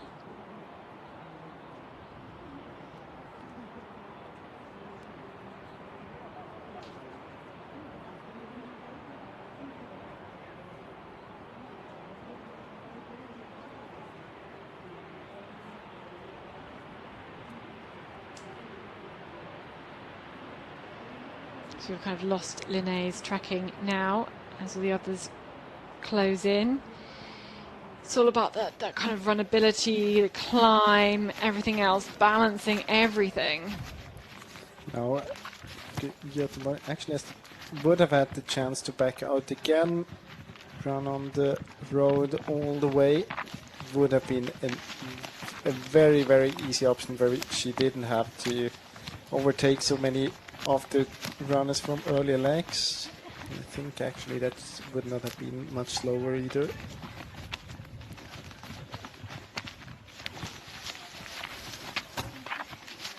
But never change a winning concept. She has been running straight almost all the time now.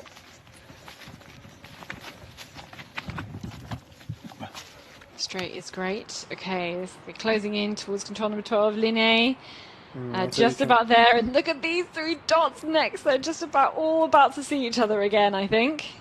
Again, I think Calvin Rossi was a bit behind, weren't they?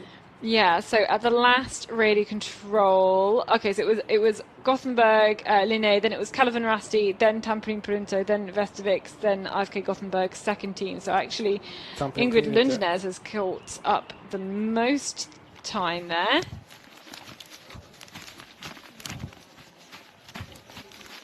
And Calvin Rasti, yeah, route not quite as good, I think. Okay, so crossing up towards the 18th control for the leaders for Sanafast.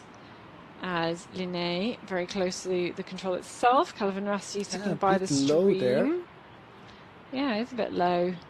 You should realise that, I think. Don't know how maybe accurate not. GPS is at that point. Oh no, but she's kind of stopped. Yeah, she came below the crack. But she's on a crack. Surely she must Oh. No, now she's going to round it on the other way. I don't know. Where does she think she is? Does she think she's on the red line somewhere? Like south of, on the red line before the control? Gonna know very soon. The running cam is getting back towards her. See on the GPS here, so maybe we see it in the picture. She's keeping going though. Oh, it's such a tricky, there's not been much slope orienteering in this course, but this is the one bit of slope orienteering. Get the picture very soon. Here she is. Yep, 14 is Linné, Johanna Wiedefelt. And she is climbing now. She's been running too far, so she's not inside the circle. She has to run back. She's running up the hill, but I don't know if she's running back as well. Yeah, it looks like she's running back because she's contouring. The hill is to her right. So she's coming back on herself. So I guess she's quite close to the control. She must be. Now she's kind of climbed a bit much. There's the control. And do we see others, anybody else? They should be here as well very, very, very soon. Well, I hope we leave. Oh no, stay there, camera. There we go. Thank you. There she is. There's Ida Happala. Yes. So that is second and third there. And that's a mistake for Linné. May well. I don't know, do you think she's seen Johanna Öberg? But sometimes you can hear people running quick through the terrain. So maybe even if she hasn't seen, she's heard. It's really close. There's so many runners from other legs as well. So yeah, but they aren't moving as quick. No, of course. But you couldn't see that. I don't know if she saw her pass the control. Oh, this is getting exciting now. So we've got Linné with. And we also got Sanafast. That's the fourth last control. Yeah, this is the last TV control for her. She's a couple of TV controls ahead of everybody else. So no dramas there. Just solid running. So now we have a forking here. Both have the same option, Calvin Rasti and Linné. Then all the teams behind have the same one as well. If we look at the second team, Tampere Pyrintö and Halden. This is Ida Happala. Yeah, for Calvin Rasti. Running on the track through the green. Yeah, just ahead of her, Johanna Wiedefelt. We've got Venla Relay just behind. We've got Ingrid Lundenes just behind that. It's none of them we've seen in the picture, but there's pretty much 4 runners here, very, very close together. They've got the different forked controls, the different gaffles here, though. Don't think it'll have too much of an effect. But Ida Happala for Calvin Rasti has a K. Linné had K as well. And then 2 teams with J. So Tampere Pyrintö and AFK Gothenburg 2. That is with Ingrid Lundenes with the J option. So 2 with the K, 2 with the J. And this is from 2nd to 5th in this relay on the 4th and final leg of Venla 2025. Actually, I think that Halden is doing a mistake as well at the same control as Linnea did. This is Riedefeld. This is Linné. And that was control number 15. So we'll see what that gap is back then towards Calvin Rassi to Ida Happala. They had the same forking. It is growing a bit. You should see her dropping into this control very soon. It's going to be, well, it's more than 30 seconds now. She's still not here. But she's caught up about 30 seconds.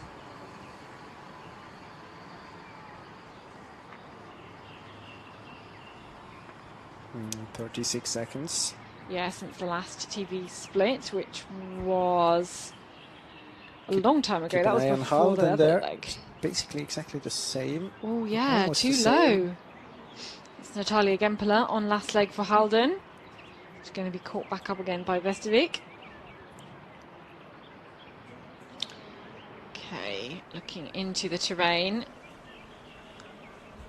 This is Lundenes, Ingrid Lundenes.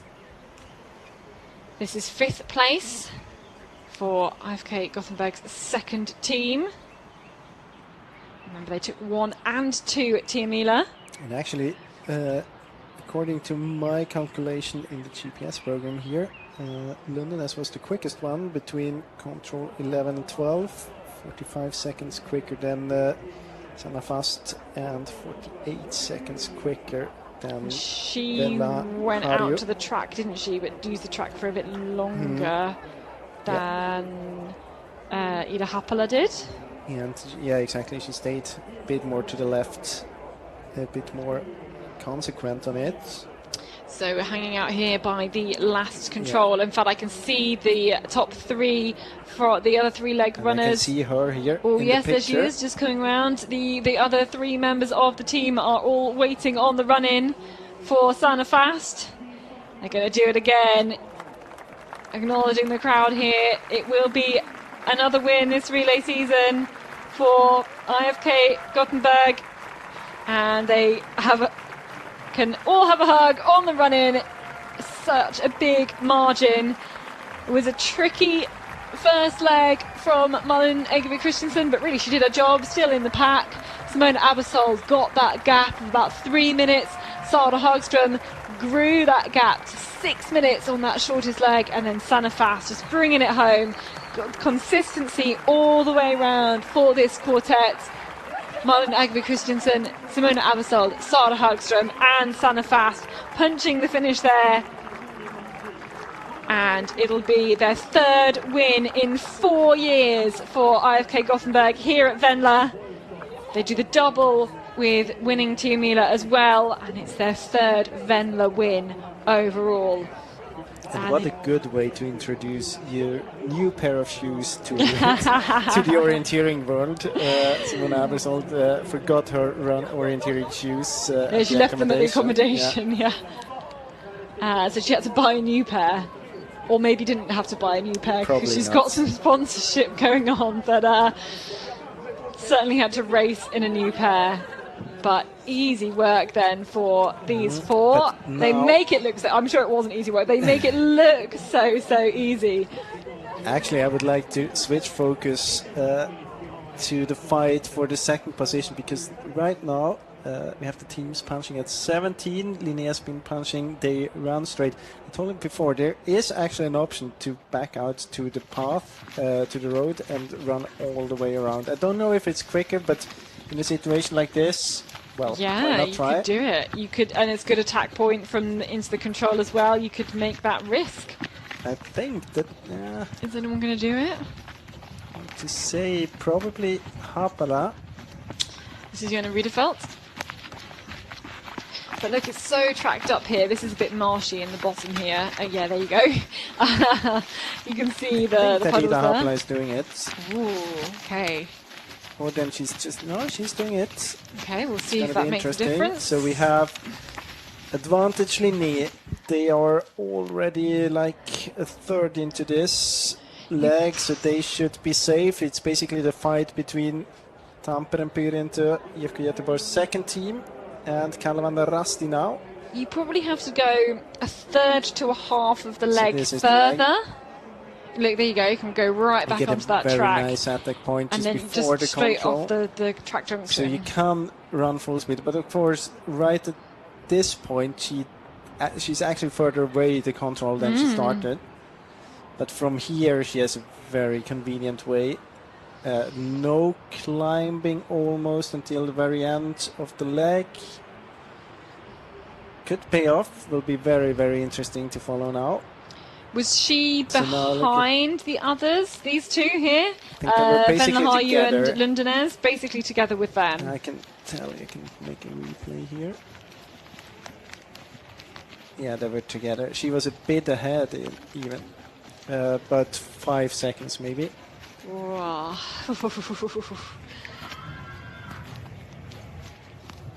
Yeah, you've got to feel confident in your track running, feeling like you just have to do something else in order to drop So these. Maybe you don't back yourself on a sprint finish.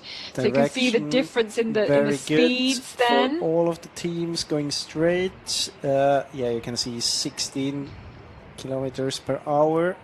She's climbing up a little bit now, will slow slightly compared to kind of between 8 and 10 kilometers an hour for the others. Of course, once you're on the top of the hill, it's quite good runnability as well. Yeah, it's nice and flat. There's a couple of rides and stuff in there as well. It's a risk, of course, to leave the group and to go round. The safe option is to stick. She was the first one taking the decision. So she didn't really leave the group. The others didn't follow. The others left. Okay, so a long track run then for Ida Haapala. And it's who will close down on that 18th control first. So we do have a camera at that control. So here is Riedeveld. Yep. Approaching this 18th control. You can see the runnability there right into the control is really good. She should be safe for this second position. She's not doing any stupid mistake here in the very end. The gap down to IFK Göteborg's second team, about a minute, but now it seems like Lundenes is stronger physically. You can see that they split up a little bit as well at this point. But we lost the tracking from Kalevander Rasti from Ida Haapala. Oh, now we get it back up again. Oof, who's going to approach to this one first? Yeah, I think it's You think it's going to be Lundenes? Yeah. I think so too, and you can see the runnability there. There's like the rock, there's the lichen. It should be. If they are at the control at the same time, I mean, she has been saving a bit of energy. Here she comes. A bit of muscles going around, but I think she will be a few seconds behind. Ingrid Lundenes has had so many good relay runs for IFK Gothenburg, whether it's the first team or the second team. And I mean, she was in the head-to-head already at TM. Yeah, she's absolutely very strong. Now we're waiting for Ida Haapala or Venla Harju. So Ida Haapala went round on the track. That could actually be a tight one between the two of them. Venla Harju is here, so she's still ahead. Okay, so it was better to go straight then. Yeah, and here she comes. Haapala. Ooh, not much in it, but if she was in the lead of the group and now gone to the back of the group, that is small tough mistake here. by Linné, but only about 7-8 seconds. But could be decisive if that happens to one of chasing teams. You can see there a bit too far to the north. Yep, just the other side of the veg boundary. You can follow this vegetation boundary to the control, basically. Yeah, maybe it's not that good north visible. I mean, it's white on white. Yeah, I found the vegetation boundaries not that easy to see. But I mean, I'm not a world-class orienteer like these athletes are. So Jana Riedeveld here, Linné on her way to the second to last. She's actually already on this small track there.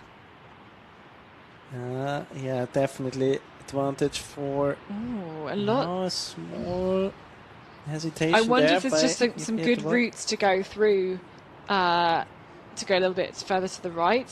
But Calvin Rassi, Ida Happala is going to have to get back in control on her direction. I think it's the fight between IFK Göteborg's second team and Tampere Pyrinto now.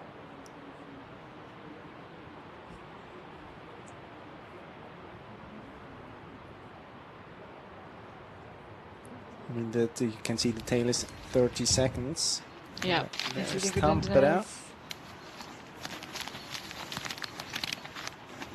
Looks very, very, very good for IFK Göteborg, also for the second team. Not only for the first team, of course. There's not much orienteering left from this point. Now here is Venla Relay. It'd be nice to see both of them in the picture. But okay, we look for the second place team, looking for Linné, looking for Johanna Riedefeld. And Linné, I think, had a few kind of very small misses, but never anything huge, and just were in contention from the first leg. Annick Meister had a great first leg. Pia Youngvik did a great job on second leg, I think, catching a few places, put that in contention, and then they've just been inside that top three from that second leg. So where is... No, not in there. It was very, very impressive here by Johanna Riedefeld. Almost when the others, when you felt that they start to hesitate or trying to try out stuff on a route choice, you could feel that she is just continuing as she started and had a very solid finish here. Yeah, just super solid from this whole quartet. Okay, Linné, it's Annick Meister, Pia Youngvik, Ida Öbro and Johanna Riedefeld to bring them home into second place. Ida Öbro that had a few small mistakes. She did have a few small misses on the third one. But just managed to... It can be so easy to make a small mistake and then make it bigger and then have lots of other problems as well. This is Ingrid Lundenes. This will be third place here for AFK Gothenburg. Second team, and she has pulled up places all the way through this fourth leg. This is a really, really strong run. Yet another strong run from the Norwegian, from Ingrid Lundenes. She looks so strong, and from Göteborg as well. She's just looked so strong all the way round. I mean, in contention with all of the other runners, but really kind of made that difference on this fourth leg. You could also see that she felt comfortable with this rough kind of terrain. She was, as you mentioned when we were talking about Simona Abersol, you could really feel that she's getting somewhere when she's pushing through the terrain. Other runners sometimes going a bit sidewards and not that quick towards the next control. She's very, very strong. Venla Relay into the finish here. This will be fourth place, the top finish team. Tampere Pyrinto, you can see she does look so tired. She's dropped back quite a few seconds from AFK Gothenburg at that very end. She was looking behind her to see if anyone else was passing. This is Calvin Rassi, this is Ida Happala. Will go into fifth place there. Took such a risk on 18. We have to say thank you for the different drama kind of decisions she took, because it was exciting to follow. It really was exciting, but still a fifth place there.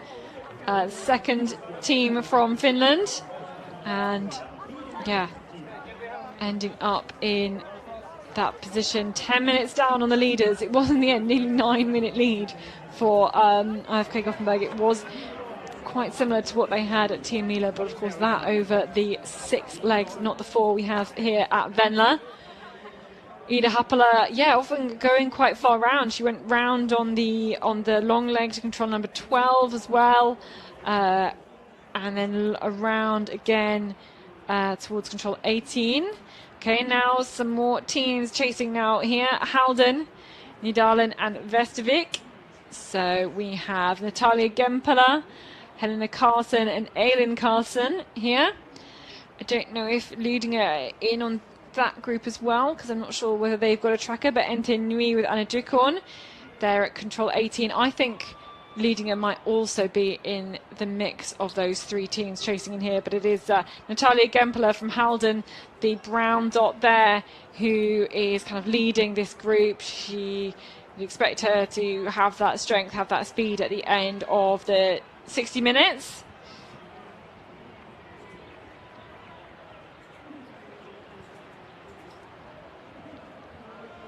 So just to go over this hill now and drop into this last control for those runners.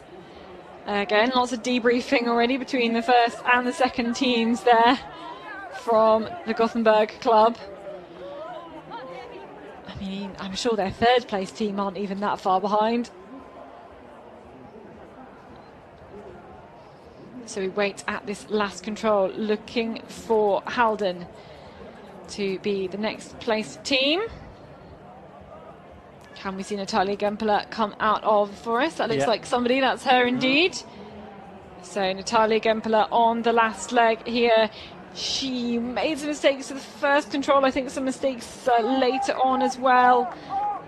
Just dropping behind some of these runners who she was with together earlier on in the race. Managed to pull ahead of some of the other teams on this very last section. Will be in the top 6 still. This team from Halden, 16th last year. Big improvement. Ines Berger, Lina Nigli, Megan Mitchell and Natalia Gempler. Punching the finish is 6th place then for the team from Halden, top Norwegian team. Got a few others running in now. Got Nydalens coming into the finish. Helena Karlsson coming in here. Återigen en helt överlägsen seger till IFK Göteborg. Malin, du var den enda som inte var först i växlingen. Ja, nej, idag var det inte min starkaste insats, men de andra räddade ju bra, så det är ett väldigt tacksamt lag att ha. Det var enda lilla missen vi gjorde. Då var man lite i början, va? Ja, det känns som att jag har bommat mycket, men ja, det känns som att jag har flängt fram och tillbaka, men jag lyckades rädda det helt okej i slutet då, så Simona fick gå ut med ryggen fri. Hur är det att ha sådana här lagkompisar? Ja, det är världens ynnest. Det är verkligen, ja, det är en lyx. Sen Simona, du gick väldigt snabbt upp i täten och sen har du inte sett någon, eller? Nei, jeg så Agnes et sted, men vi løp sammen langstrekke til, jeg vet ikke hvilken post det var, men langstrekke. Og så tappte jeg henne, så løp jeg alene resten. Men jeg visste hele løpet ikke hvor jeg var, liksom hvor jeg sto i løpet. Jeg så ingen, och jag så inte så mycket folk heller, så jag var lite överraskad. Det var den längsta sträckan, det var många vägval. Var du tvekade du mycket eller bestämde du dig snabbt? Ja, det var 2 långsträckor och jag var väldigt osäker på vilket vägval jag skulle ta. Det var liksom ingenting så bra ut. Så jag bara bestämde mig för att löpa rätt på, möjligast närmast sträcka, så ja, jag tror det var ganska bra. Seger 10 mila, seger Venla. Vad var bäst? Ja, det kan inte vara bättre än att vinna 2 av dem. Så jag tror det är bäst att vinna bägge. Och Sara, du har ju stått på sidlinjen och fått se på lite här ett tag. Hur är det nu att vara med och vinna så här dubbelt? Det är jättekul att vara tillbaka och liksom, jag hade aldrig kunnat tro att jag skulle vara med i 2 segerlag i år. Men vi har ju sjukt grymma tjejer som vi liksom tävlar om platserna i det här laget, och jag är väldigt nöjd över att jag tog en av platserna. Och jag har kollat så har du bästa sträcktiden också på din sträcka. Är du förvånad över att du är tillbaka så bra, så snabbt får man säga ändå? Ja, men lite, men jag vet ju att får jag till tekniken så går det ändå ganska fort, har jag sett. Men det gäller att man hittar rätt flyt, och idag så gjorde jag verkligen det. Det var så himla kul att springa orientering. Hur hård var pressen på förhand tycker du? Ni var ju storfavoriter. Ja, men vi har hög press, men jag tycker också att vi har ett väldigt lugn i laget. Alltså dagarna innan nu, vi har verkligen haft kul och bara tagit det lugnt och liksom litat på varann. Så att jag tycker inte vi har känt av den här pressen riktigt. Och Sanna, du ser ju inte ut som samma tjej som du var för i fjol och åren före. Vad har hänt den här säsongen? Nej, men jag har haft en vinter där jag kunnat springa för första gången. Typ någonsin. Så ja, man kommer långt på bara vara hel och kunna springa mycket. Hur var den här sista sträckan? Njöt du av det eller var det nästan tråkigt att vara ensam där ute? Nej, men det är ju otroligt skönt att ha det lugnet med sig ut liksom. Men så lyckas jag ändå missa första kontrollen och då blir man ändå stressad även fast man vet att man har liksom en stor marginal. Så ja, det kändes skönt att veta att jag kunde jobba mig in i loppet därifrån sen utan att stressa. Så det var fantastiskt att jag fick det utgångsläget igen. Visste du hur mycket du hade? Jag visste väl att det var runt 4 minuter och sånt så jag vet inte om det var mer sen. Oj, shit! Då hade jag inte helt koll. Och nu väntar VM. Världscup först på onsdag. Ska gå lika bra där?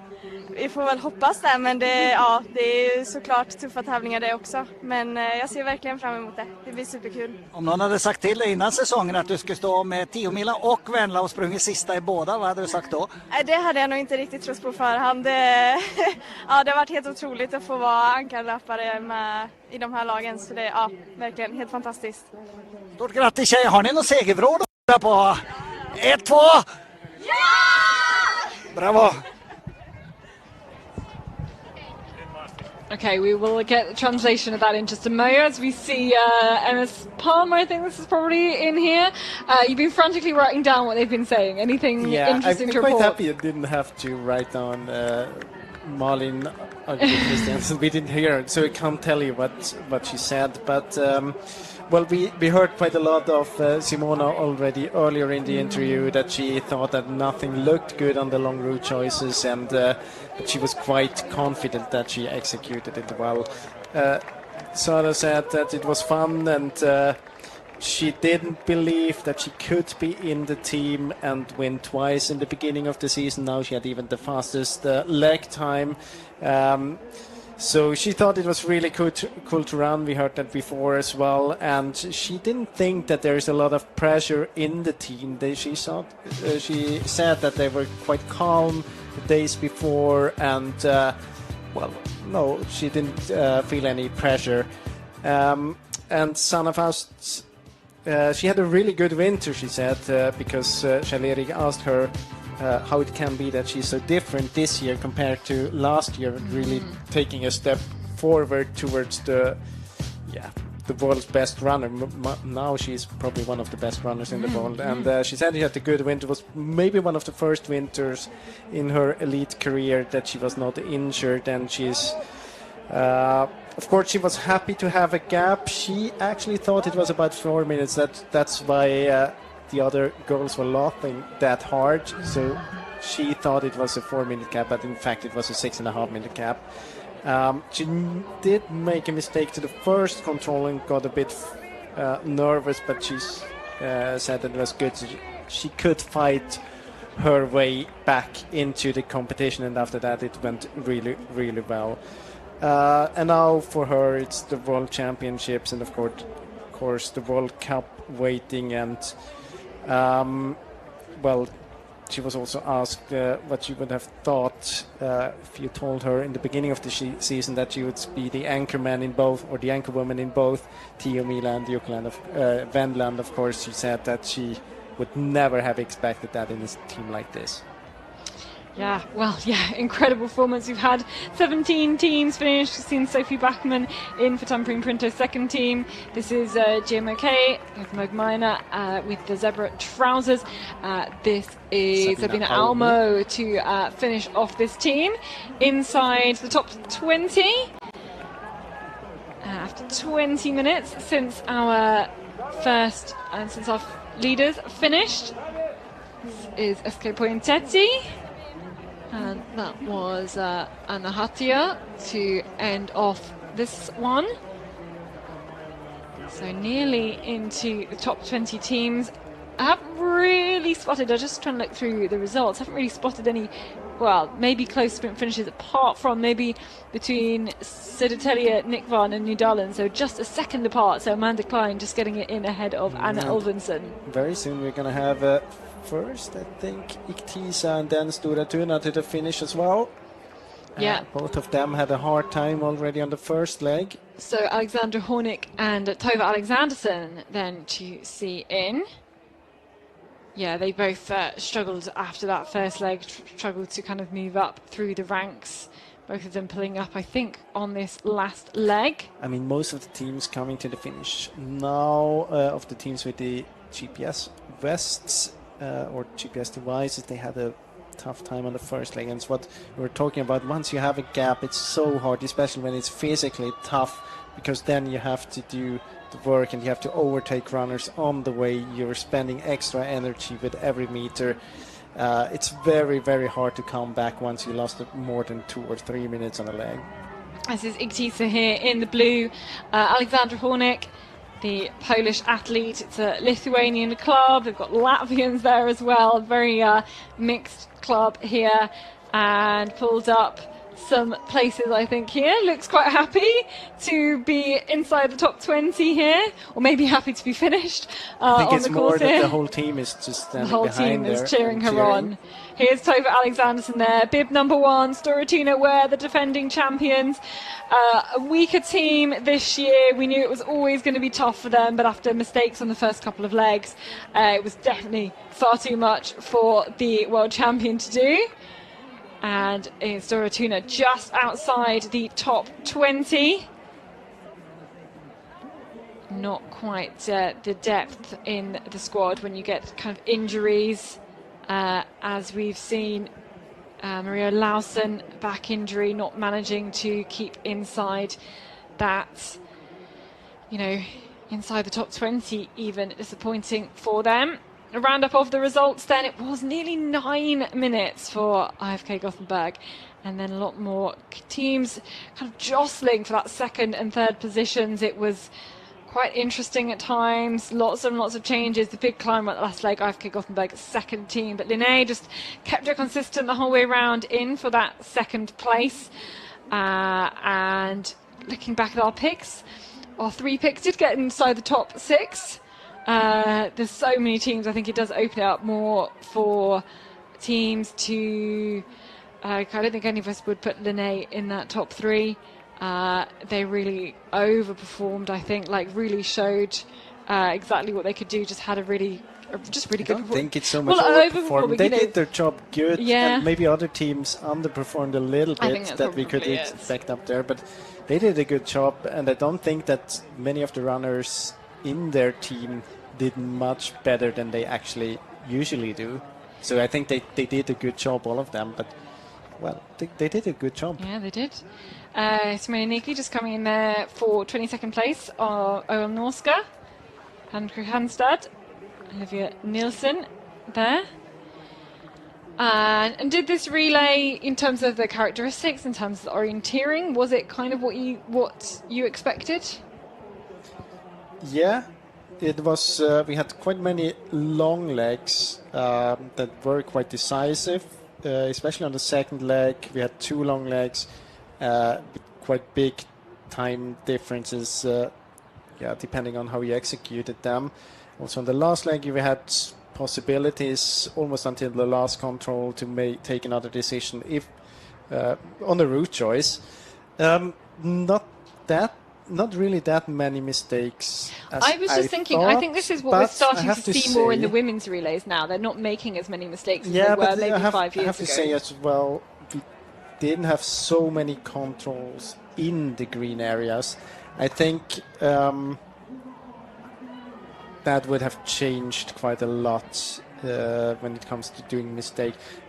We saw mistakes in the beginning when the situation was more nervous, many teams together. Towards the end, of course, when you only have 4 legs and we are following the top teams, almost only the top teams, and they all have world-class runners, and we don't see that many mistakes. I think when we switch to the men's relay later, take this kind of terrain, put night relay on it, it's going to be very difficult. All these long legs where execution is key, where you have to be very precise in navigation. It's much harder to do that in night. It was great in the women's relay already, but the execution itself is not a big problem. It's a bit harder in the night, and especially when visibility gets lower in the night, it's so much more difficult. But otherwise, everyone said it was a tough race. It was tough physically. Yeah, everyone except for Sara Högström. But she was in that part where it actually is quite nice to run, and she had a 35 minutes leg. So I think she would have said differently if she would have been running the second leg as well. But it's a great. I really like the courses. Ollie, Marcus, Taiwan did a great job, and the team. So I like that. Well, what about the courses did you like? Yeah, I mean that we have long legs where we actually see. Remember on the second leg back. So the second long leg had like 4 different route choices, and then I'm not talking about the micro route choices, big differences in route choices, and all of them were being executed. And I think that's a very good sign for a good course. Different route choices. There are differences time-wise as well, so it's not that you have 4 route choices and all of them are the same when time-wise. Then it doesn't matter, then you don't need to have them. Here they were hard to see, and as Simona said in the interview, you pick a route choice but you don't feel comfortable about it because you just don't see one that is much better than others. You're choosing from a few bad options. Yeah, exactly. You see 3 bad options and you take one of them, and it's the best one. So that's a really good thing when it comes to route choices in a relay. Then, of course, it leads to the situation that we don't have many groups. We have big differences in the leads, 9 minutes gap, almost 9 minutes from the first team to the second one. Yeah, that happens. Yeah, well, we go again. When night falls, we're going to have those 7 legs of the Jukola relay. We're less than halfway through this crazy day and night of orienteering with loads more still to come. We hope you've enjoyed watching these 4 legs of the Venla relay. We've seen AFK Gothenburg take their 3rd one. And I think the broadcast will be on until about 6 with the Finnish camera, so you can, if you're supporting one team here, you can still keep on looking at it.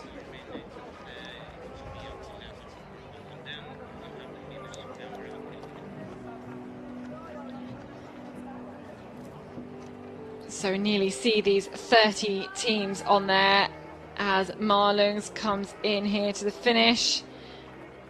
And MS Palmer, this will be their 2nd team. It's going to say, because I saw Maya Siena already in.